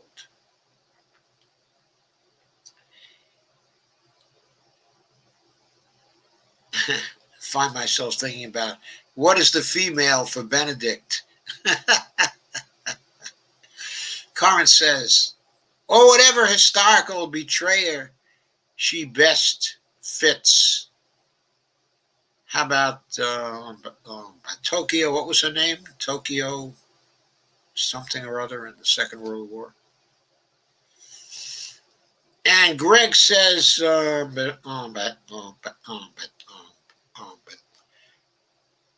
Nina Turner for Speaker of the House. First, she has to get into the House. Then she can run for Speaker of the House. Evelina says, would I love to see Nina Turner there in Congress? Yeah, me too. Hello, somebody. I heard that. Carmen says, yes, a good defense defeats a corrupt offense. Block Pelosi till she runs home. Cries into her ice cream. Yeah, that's what we'd like to see. Her crying into her ice cream. And Tommy Readjusted 2.0 says, what about Barbara Lee? She should replace Pelosi. I wish she could, but I don't think Barbara Lee would be acceptable to the rightest people. Remember, the person who wins can only afford to lose 4 votes, only 4 votes, in order for them to still get the 218. Who would be voting against Barbara Lee? Debbie Wasserman Schultz. For one, probably Kathleen Rice, probably Abigail Spanberger, and Alyssa Slotkin, and Luria, Elaine Luria. 3 of those I mentioned are CIA types. There are probably 20 more who would vote against Barbara Lee. So that's why we don't say, what about Barbara Lee? She knows. She didn't think she had a chance in 2018 when she could, have given away 15 votes and still won. Now she would give away only 4 votes. She would not win. It's got to be somebody in the center of the caucus. Got to be someone like, let's say Rosa DeLauro, perhaps a Jan Schakowsky, Jackie Spire, maybe. Somebody like that. Somebody who might be sufficiently open to the left to provide floor votes and good committee spots without trying to torpedo the progressive candidates, and changes in the procedure, especially changes in pay-go. We must have that. Greg says, we need something better than Medicare for all. One step at a time there. HR 1384 would be great, Greg. It would be great. The only change I'd like to see make to it is make it effective for everybody by 12 months after passage. I'd like to see that. Okay, it's not effective for everybody until the second year after passage. Bernie's bill is not effective for everybody until the fourth year after passage. So, I certainly would like to tweak those two bills, but if we could get Medicare for all, we would see a precipitous reduction in the fatalities due to lack of insurance. Precipitous. We would include, I don't know, because I don't know how many people are uninsured right now. We would include 60 million people who are uncovered right now, probably. Carmen Muniz says, have you heard her 3 bones speech, Carmen? Yeah, I have. That's a terrific speech. Greg Mallet says, how about Ro Khanna? Um, um, um, I love Ro Khanna, but I think he'd be even less acceptable than Barbara Lee, even less acceptable than Pramila Jayapal. Okay, but only slightly less acceptable than she.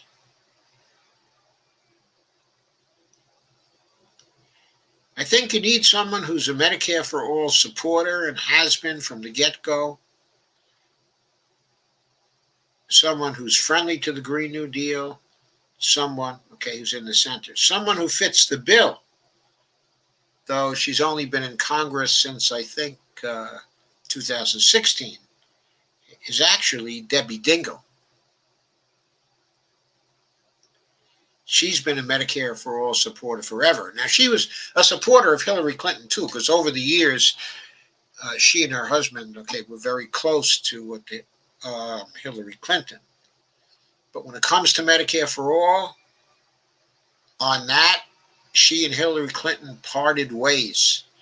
She never left the Medicare for All position, and she's carried it with her into Congress. She wrote a part of that bill with Jayapal. She was the lead co-sponsor of that bill, okay, with Jayapal. And she's been for the Green New Deal as well. Someone else who might be considered, there's one thing that's sort of gone kind of unnoticed.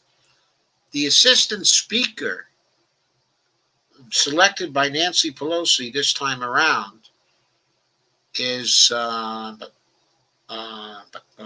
Catherine Clark.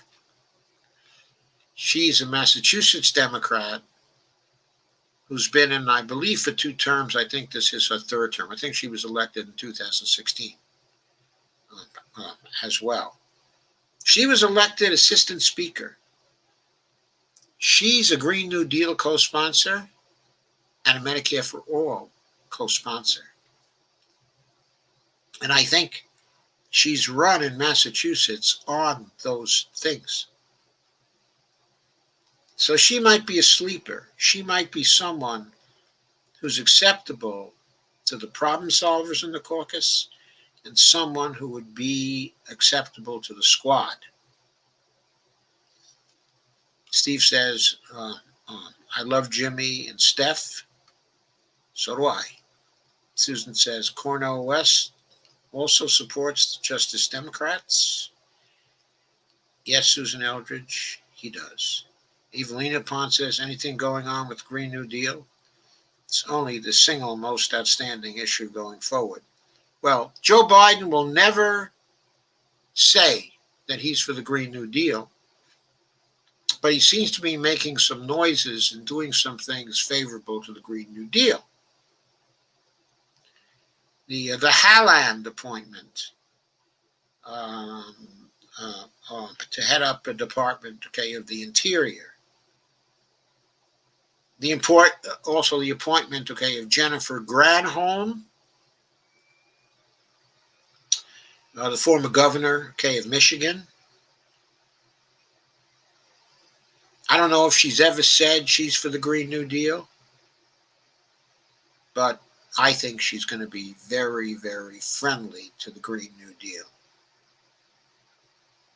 She was friendly to Standing Rock. She's a person who cares very much about the climate. I think those two appointments, by Jennifer Granholm as the Secretary of Energy,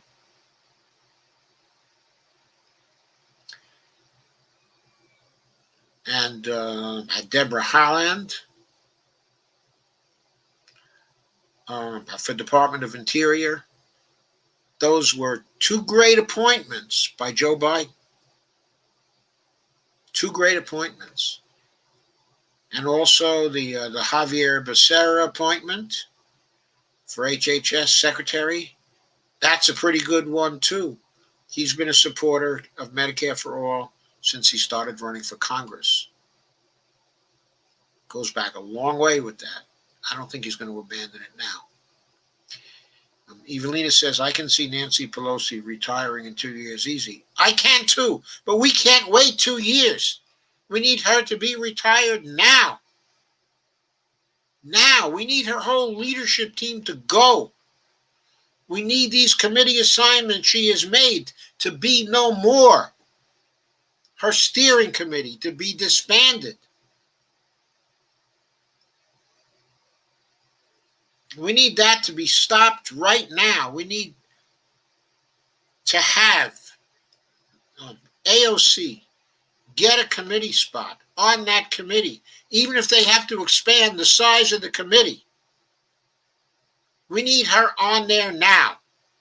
That should be one of the demands made of any new speaker after Pelosi withdraws. Kay says, Evelina Pont, Biden added some other people to his climate change group on office day. Some didn't sound bad. Evelina says, oh, good, but it's also half-assed, I think. Kay says, I hope between them all they will get it together. I suspect that Granholm, and Haaland are going to cooperate easily with each other and well and coordinate, and that it will be good for all of us, and that they will gang up on Biden. Evelina says, for sure, doubt it though. Kay says, we now have a Native American woman to head the Interior Department. Yes. Kay says, I think they might, Evelina Pont. Evelina says, she needs all the support. If she can do something for the territory, she can spread her good fire in the rest of the country. Exactly, Kay says. Evelina says she can start a good movement. There's already a movement out there. All she has to do is to contribute to it. It will support her. It's supporting her now. The movement was ecstatic about her appointment. She was their number one choice for that position, and she got it. She got it. And Carmen Muniz, we don't have 2 years under her fuckery. We'll end up with Cheeto Tweedo again if she continues. Yeah, we will end up with Cheeto Tweedo. You're right. Kay says, yes. Steve says, 600 is not half my rent. It's not half my rent either. Evelina says, it's ridiculous. Kay says, hardly enough to cover Czar here in a POS redneck trailer park. Carmen Evelina Pont says, Carmen Muniz don't see him coming back, frankly, unless you mean another Republican. Carmen says, if he's healthy, he'll be back. If he's healthy, he'll run again. I don't know if he'll be back, but he's going to run again. Carmen says, oligarchs were the ones pulling all the statistic strings in Hunger Games. Yes, they are. And they are in our Hunger Games, too. Carmen says, oh, good, found my therapy sock. Evelina said, I'd fill it with kinds of wholesome goodies for Christmas just for you. If I could, maybe throw in some cool-looking earrings. Wholesome.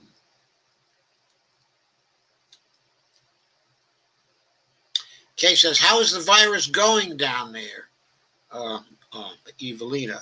Carmen says, I thought Stephanie Kelton educated them when she was on the congressional committee, meaning about federal operational policy. She educated some who she could reach and she could talk to, certainly. And I'm sure she had a lot of influence on the Hill in terms of changing some attitudes. But she didn't convert the whole Congress. There's no way that happened. Too many of them. Evelina said, Carmen Muniz, the world is over him. Who will be the next, I wonder? Probably the wonderful Ted Cruz. Or maybe Tom Cotton of Arkansas. Or Josh Hawley. Yeah, Josh Hawley is supposedly a populist, even a dangerous populist. And he's out there fighting hard for $1,200 payments. Carmen says, they ain't over him around here. Florida is still all about Twitler. Twitler.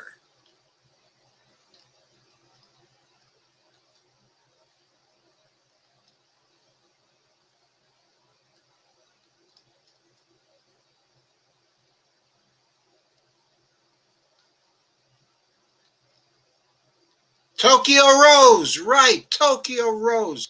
How could I have forgotten Tokyo Rose? My God.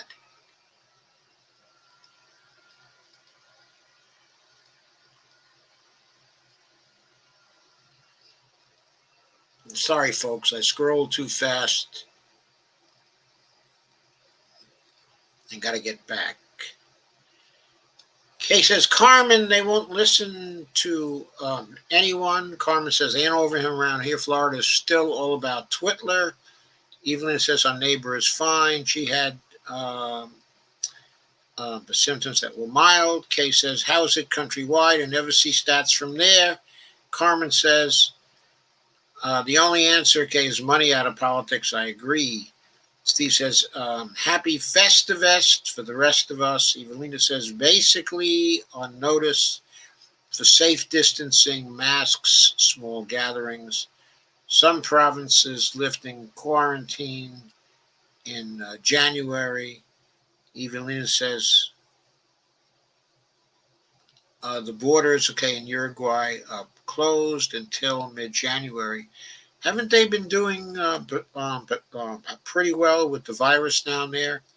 As I recall, the last time I looked, the fatalities per million were pretty low. Carmen says, I know you're bought. What a powerful statement for a Ron Johnson town hall. I don't think Ron Johnson has to be bought because he's already got $39 million. So he knows what's good for him. He always wants to do what's good for him, right? Kay says, Christmas lost its appeal to me years ago. Then when my dad and Scott died right after the first of the year, that was it for me. My old daddy's birthday was on Christmas, too. Evelina says, oh, every day can be Christmas. Anyway, well, not now. Take that back. I'll laugh out loud. Carmen says, how did Mainers know Gideon spent twice as much? I don't know. I suppose the information was public. I'm not sure she spent twice as much. She had $15 million on hand at the end of the campaign. She is said to have raised $45 million to Susan Collins's about 30 million. I don't know whether Susan Collins spent only 15 million or 22 million or something like that. Apparently, Sarah Gideon spent 45 million of the 60 million. And then she was still fundraising at the end of that period from poor people in Maine. She was still fundraising when she had $15 million cash on hand. Those last few days, she must have known she wasn't going to run out of cash. Why the hell was she still asking people for money? Steve says, I'm sleepy. I'm going to bed. Good night, people. Good night, Stevie. Evelina has an icon I can't see.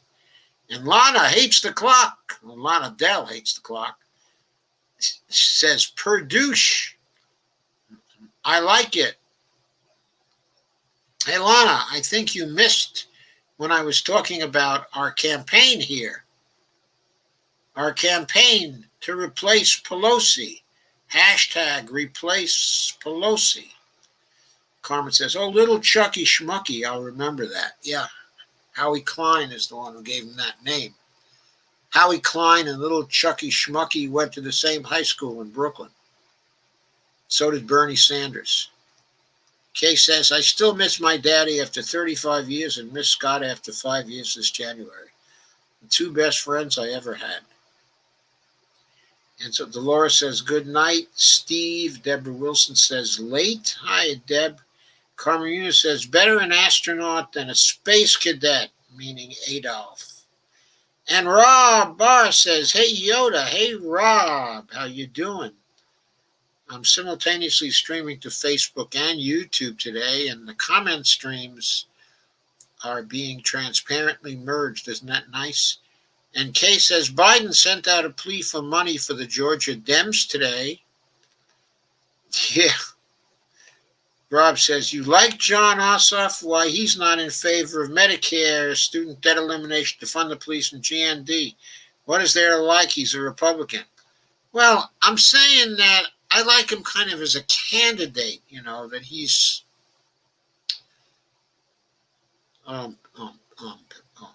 I like his speech patterns. I like the presentation, okay, things like that.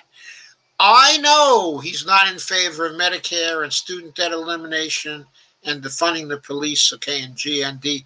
In fact, I was criticizing him for those things before you came aboard, because I was quite explicit about that. I think both of those guys are running a close race because they're gutless wonders who won't come out in favor of the things people want. Yeah, I just saw him, in fact, on Katie Couric's show. He had an interview on that show. I think, okay, it's a bit old, where he explicitly says he's not in favor of defunding the police. Instead of educating and telling people what defunding the police actually means, and then saying he's in favor of that, he took the easy way out. He said he wasn't in favor of defunding the police, therefore not educating people, and therefore continuing the power of the brand against those who say they are for defunding the police. I know Ossoff's a coward. Carmen said, it's not about liking him, it's about stopping McConnell, at least to the point that he do have an absolute run on passage. Independent Left.News says, Dr. Firestone, love your last video on replacing Pelosi. Thank you. Well, thank you for coming, Independent Left.News. I'm not sure who you are, but I will be happy to follow you when we get off. If you're on Twitter with the same handle, okay, on Twitter, I will search for you. And Carmen Mina says, it doesn't have an absolute run, correction, stupid autocorrect. Independent Left.News says, hi, Lana Dell. Independent Left.News says, Rebecca Coleman. Yes, it was Rebecca Coleman, I believe. Okay, and Lana Dell says, hi, Independent. And Carmen says, love avocado dip and hummus, just more expensive. No, the avocado dip only requires that you buy some avocado, which we can get around here at Aldi for 69 cents for full-size ones. So we can also get them 6 tiny ones for $3 from Trader Joe's. Then I have a little recipe for the avocados. I put in a little coconut cream, not much, just a little coconut cream. I put in some salt, okay, and some lemon juice, and I get a really delicious avocado dip. Not even putting in any garlic at this point. And the hummus we make here at home also. We buy tahini, we buy chickpeas, and we make the hummus. We have a good recipe for hummus. Okay, Bonnie makes the hummus. She makes it well. Then Dolores Pierce says, Tokyo Rose, Joe. Tokyo Rose, exactly. Tokyo Rose Pelosi. That's Pelosi. Tokyo Rose. Oh, boy. She'd hate that. What a name for Pelosi. That's great. Tokyo Rose Pelosi. God. And Lana says, FYI for new folks, Dr. Joe is also simultaneously broadcasting on Facebook. He always reads the comments at the end. And Dr. Joe, it's frightening that you know all their names. Did I know whose names? IndependentLeft.news says, I have them on Facebook, but can't like or join as my page, only my profile, which I don't want to comment on. I see. That's all right. But IndependentLeft.news says he needs a Facebook page. Actually, I have Facebook pages that you can like. I actually have 2 of them. They're not solely mine. I share them with some other people. But one is New Macro Media, and the other is Center for the Public Purpose. I am an officer in both of those places, and I stream to them, okay, as well, so you can catch my streams on them, okay, as well. But the best place to catch my streams, if you want to have your comments on here, okay, is the YouTube stream, okay, which is what you're doing actually right now. Carmen says, Dr. Joe, your ability, okay, of name recollection is admirable. It's one reason I like following, listening, and learning from you. Such a treasure. Thank you, Carmen. I certainly appreciate that, but I am slipping. I forgot Tokyo Rose. How can that happen to me? I don't know. I mean, believe me, 2 years ago, I would never have forgotten Tokyo Rose in a million years. Never in a million years. So there is a little bit of slippage there. The reason why I don't slip so much on Congress names is because I'm reading about them. I'm kind of reviewing them. So I still remember the name. It's not, but some things in my long-term memory are starting to slip. Okay, I never had a photographic memory, but I've had a really, really good conventional memory all my life, since I was a kid. I think it was because I trained it. The way I trained it is I was in love with baseball cards then, like so many little kids. I was in love with baseball cards, and I memorized every damn statistic at that point, okay, in existence. And I can still remember some of them, like the lifetime batting average of Ty Cobb, .367. Ty Cobb was a racist, by the way. I only learned that a lot later.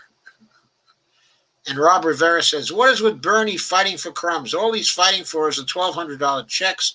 Why isn't he fighting for $2,000 a month for the duration of this pandemic?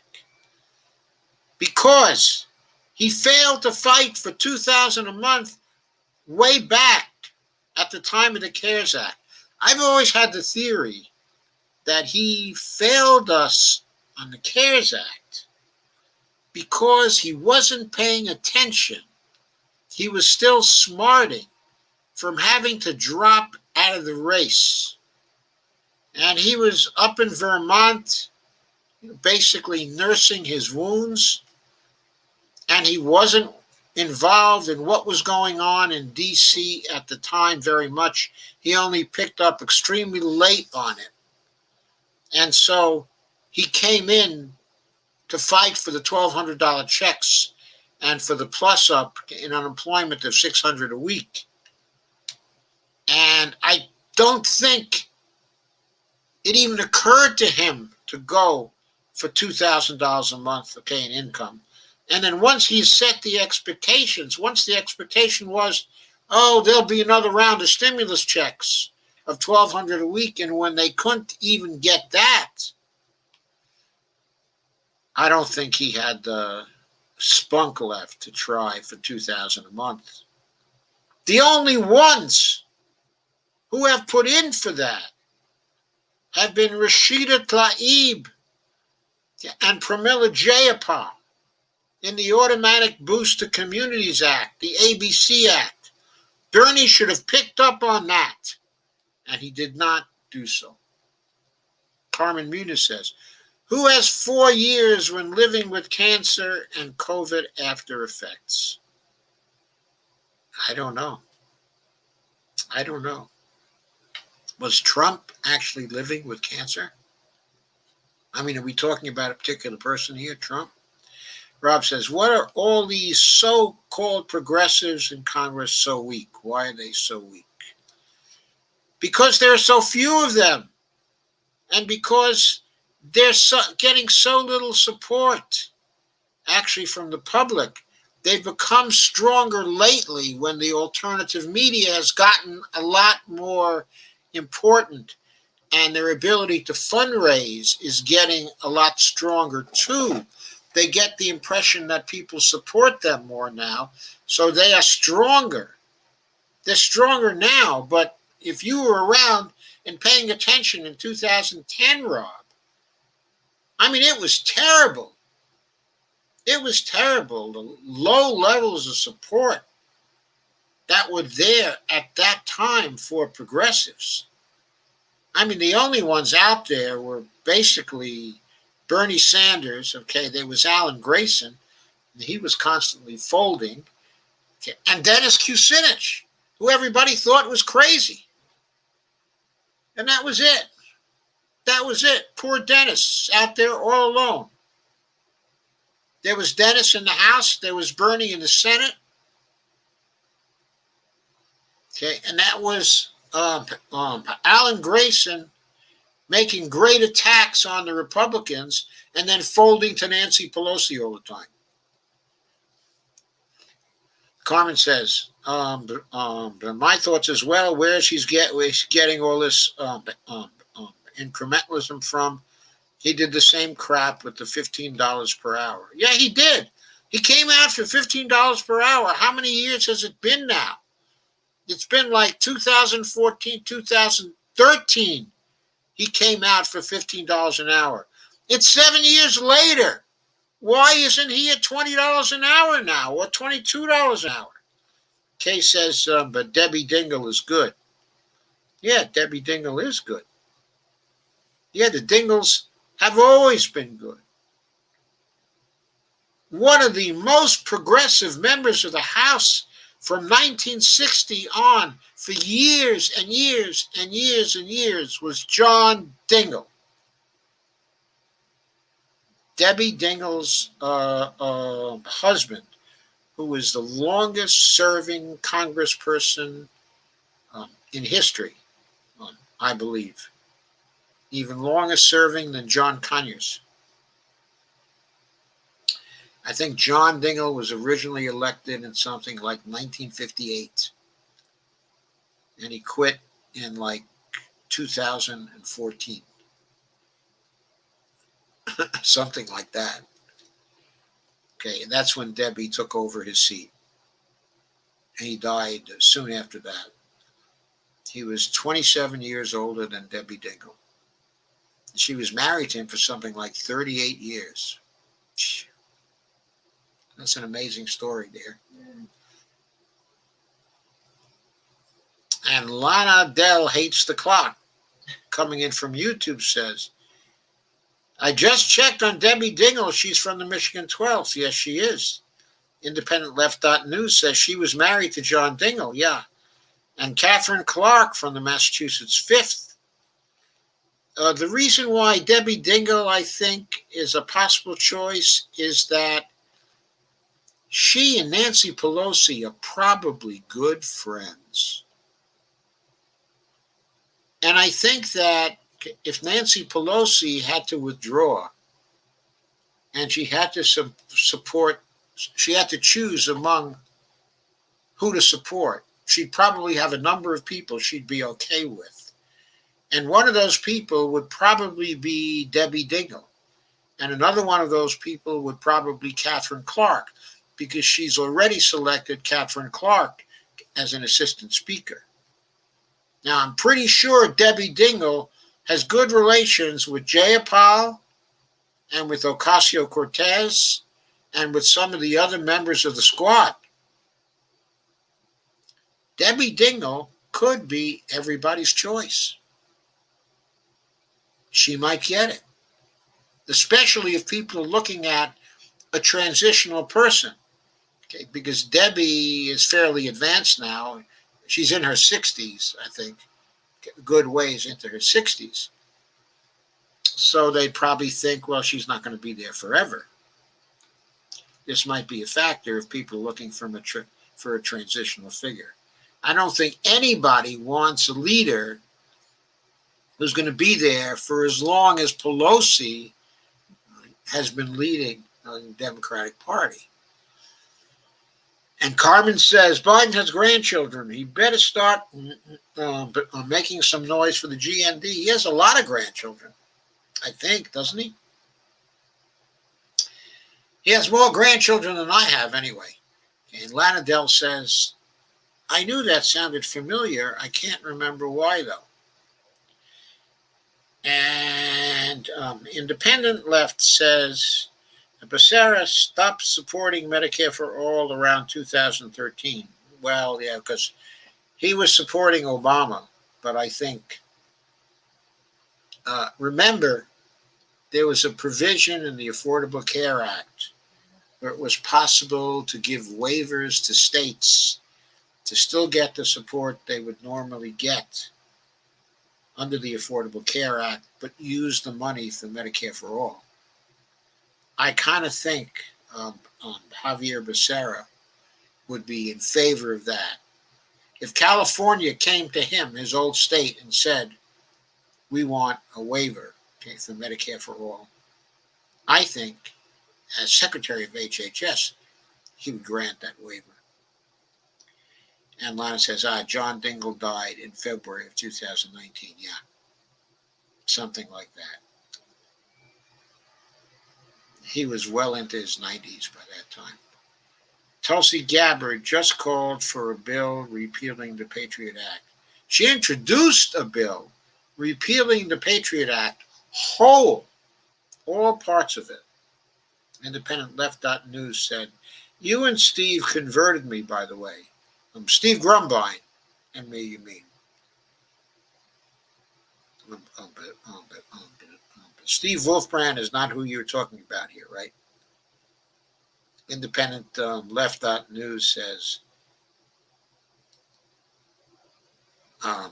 says to Lana, you and Steve converted me, by the way. Oh, you and Steve is said to Lana. So it's not Steve and I, okay, Lana and Steve. Okay. Carmen says, thinking about Julian Assange. And Lana says, the Grumbine, I presume, he converted me too. Never looked back, from August 2016. And Lana says, Independent, please give me your name. Yes, okay, it's Adam.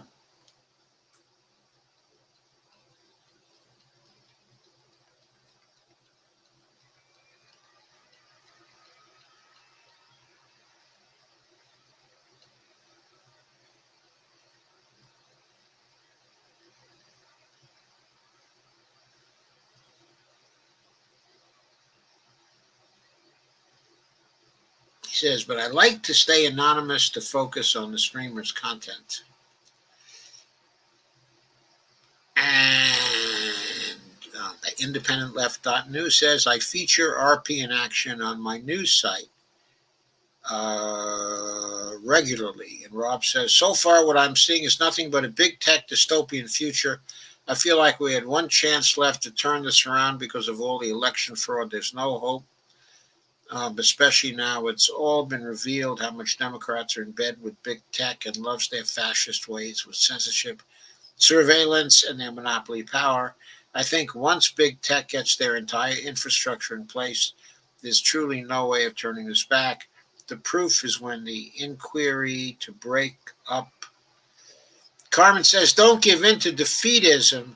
If Carmen won't give in to defeatism, and Carmen is far older than you are, Rob, you have no business giving into defeatism either. And Lana says, okay, South Florida. And Independent says, no, I'm in New Jersey. Independent Left says, my site is my screen name. Independent Left says, plus I have a Discord that streams and a lot of left news and streamers. Lana says, no, I heard it. I was going to suggest you split out that portion of this video specific for hashtag replace Pelosi. Lana, are you talking to Independent now, Lana, or to me? Lana says, sorry, Independent, I had you mixed up with another party. Independent says, he's about 30 minutes behind on the comments. Yeah, I am. And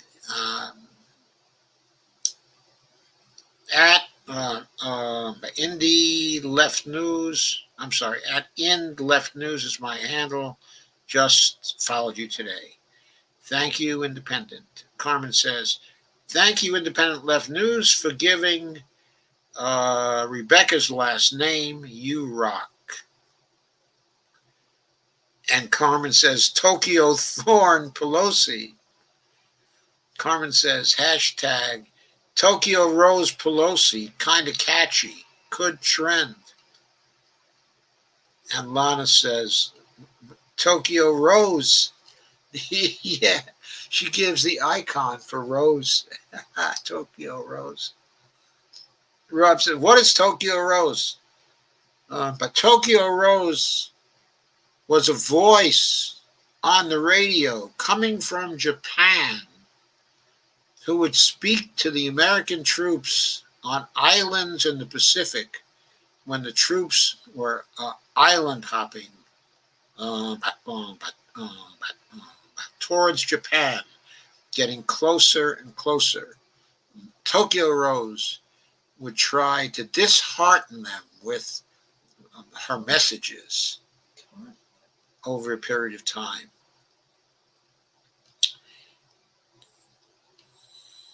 I don't really know whether Tokyo Rose was a turncoat American or whether she was Japanese and simply knew English very well. But some people thought she was effective and some people thought she wasn't. I don't know. And IndependentLeft.news says, we memorize stats. Kay says, we're all slipping in our older age, Joe. Laugh out loud. IndependentLeft.news says, I did the same thing. And Carmen says, hell, I'm probably half Dr. Joe's age and he still has better recollection than I. Okay, sometimes he's better than me too, but I find myself forgetting names from my early life too. Carmen says, no, I was referring to Bernie's healthcare proposal taking 4 years from inception. Yeah, well, that's not 4 years for all of us. Okay, remember the way Bernie's healthcare works. First of all, it would give a year to start. But in the first year, okay, when it was operative, it would cover people 55 years, okay, and over. Then in the second year, okay, it was going to cover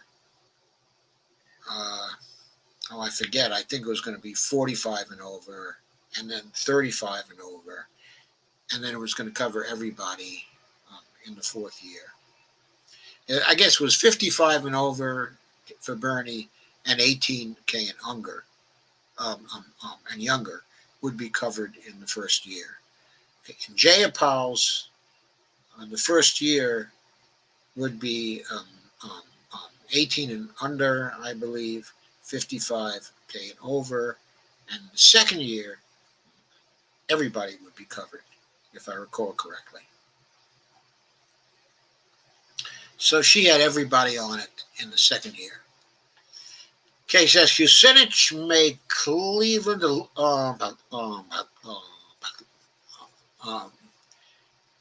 but Kucinich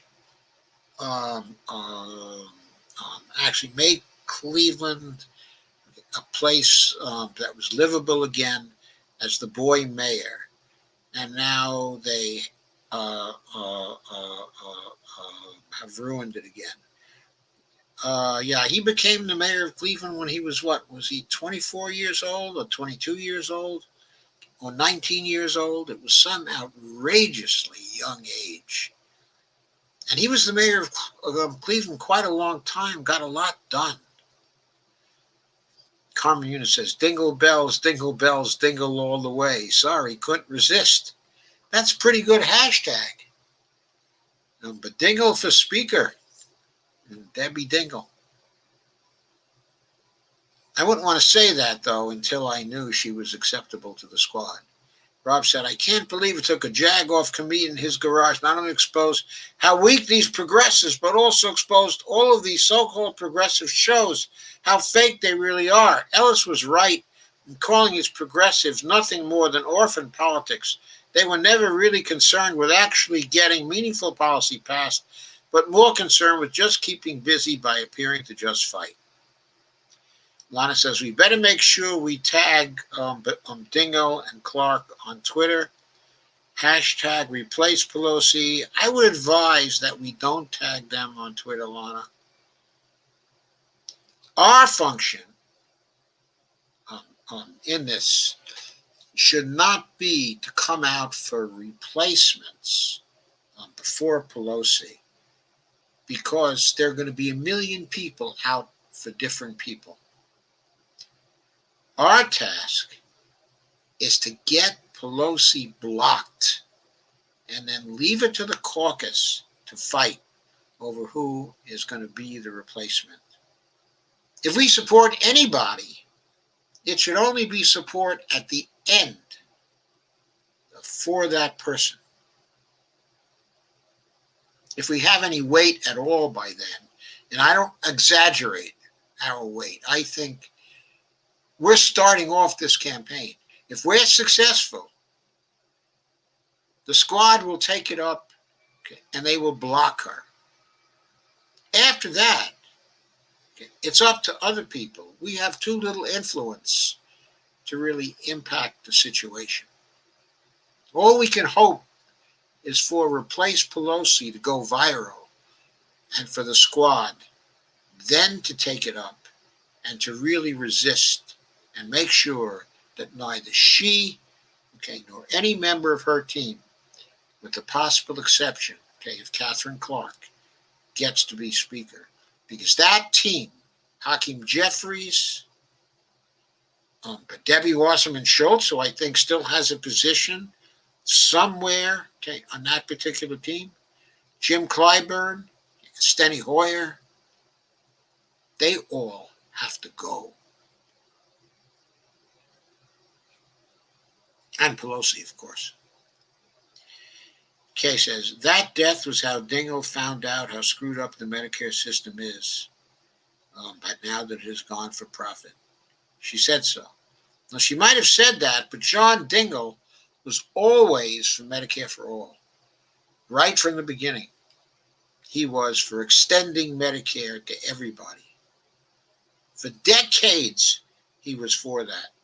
Decades.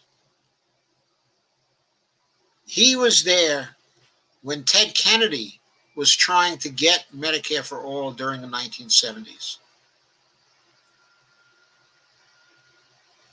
He was there when Lyndon Johnson passed the Medicare for All bill, and when Democratic plans at that time was soon to extend it to the whole population, just like they did up in Canada. We were ahead of them at that time. But Canada took it and ran with it in all the provinces, and they had it everywhere by like 1972 or 1973.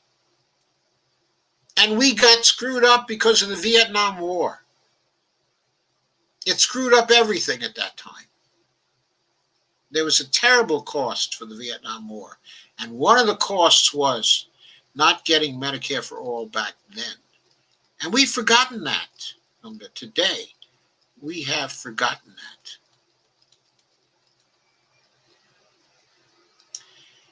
that. And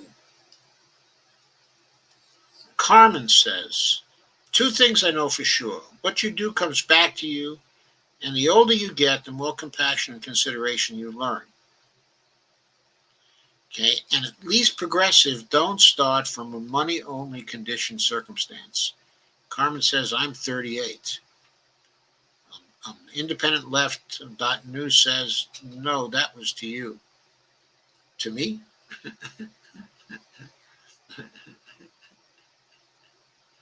To me, Joe? Or was it to Lana? I still don't know. And Kay says, my youngest daughter lives in Florida, is 35. Carmen says, sweet. Kay says, that's why I can relate to you so well, Carmen. Rob says, I'm unsure if it's really defeatism or we passed the point, gave no return. There's no point of no return. There's no point, okay, of no return. The most pervasive dictatorship that ever existed has been loosened or overturned by people.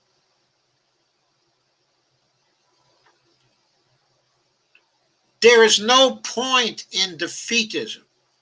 We have to continue to fight. When you have administration after administration not enforcing antitrust laws, it makes it more difficult. This is a culture and ideology that has fixed itself in American politics and economics. Everyone in these regulatory agencies believes monopolies are okay as long as they let them do what they want and are not showing monopolistic behavior, even though all of these monopolies are doing it. Yeah, I'm afraid there is a culture like that. I think that's right, Rob. That's one of the things we have to upend and end. Lana Del Hates the Clock says, I meant include them in the tags, not just them. Okay, and Lana asks, are we doing the Zoom call tomorrow? I don't know. I'm happy to do a Zoom call tomorrow at some point. Okay, I guess I got to talk to Ramona and see if she wants to do a Zoom call tomorrow. Or I got to learn how to do a Zoom call myself, either one or the other. Carmen says, well, you know what's up, so practice foresight and try to work on ways to outmaneuver them. Independent Left.News says, good night, everyone. Enjoyed being here. We enjoyed your being here, Independent Left.News. We hope you'll come back shortly. Carmen Mina says, but how can you outmaneuver them when they can control who can get into office? Sure, there's some seats here and there they let get through, but the vast majority are corporate American approved.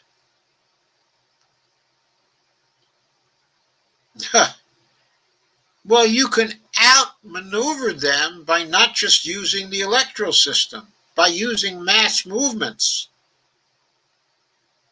I mean, after all, the communists controlled the electoral system all through the communist countries. They controlled who got into office. Those regimes could still be overthrown and eventually were overthrown.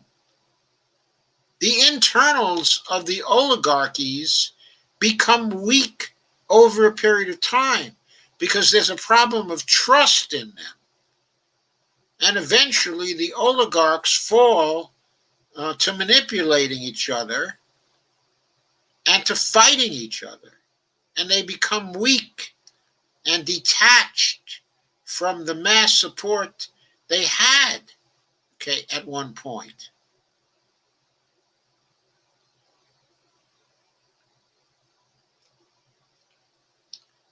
Carmen says, I didn't say that. I'm sorry, say what? In other words, I know it wasn't you said that. It was Rob who asked that question. I know you didn't say it, Carmen.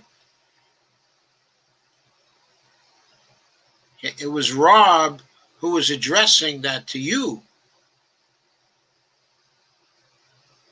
I think. Anyway, I've gone through all the comments. It's been nearly 3 hours now. It's been a great stream. I thank you all. I had a great time. Okay, I think it was a great night. Thank you for sharing. Thank you for coming here. Rich eat the rich. By the way, I posted a short take today. So please watch the short take and one yesterday. So please watch that other short take. I'll be working on some short takes Sunday, Monday, and Tuesday also, one way or another. Anthony smiles. Hi, Anthony. Dolores Press, thank you and good night all. And I think that's it. So good night all. Gee, I have 16 people here now. I think I just got 16 people. Good night, everybody. Kay says, I'll miss you all till next time. I love you all. We love you, Kay. And Carmen says, 'twas a great show. Thank you. Thank you, Carmen. Oops, that's it.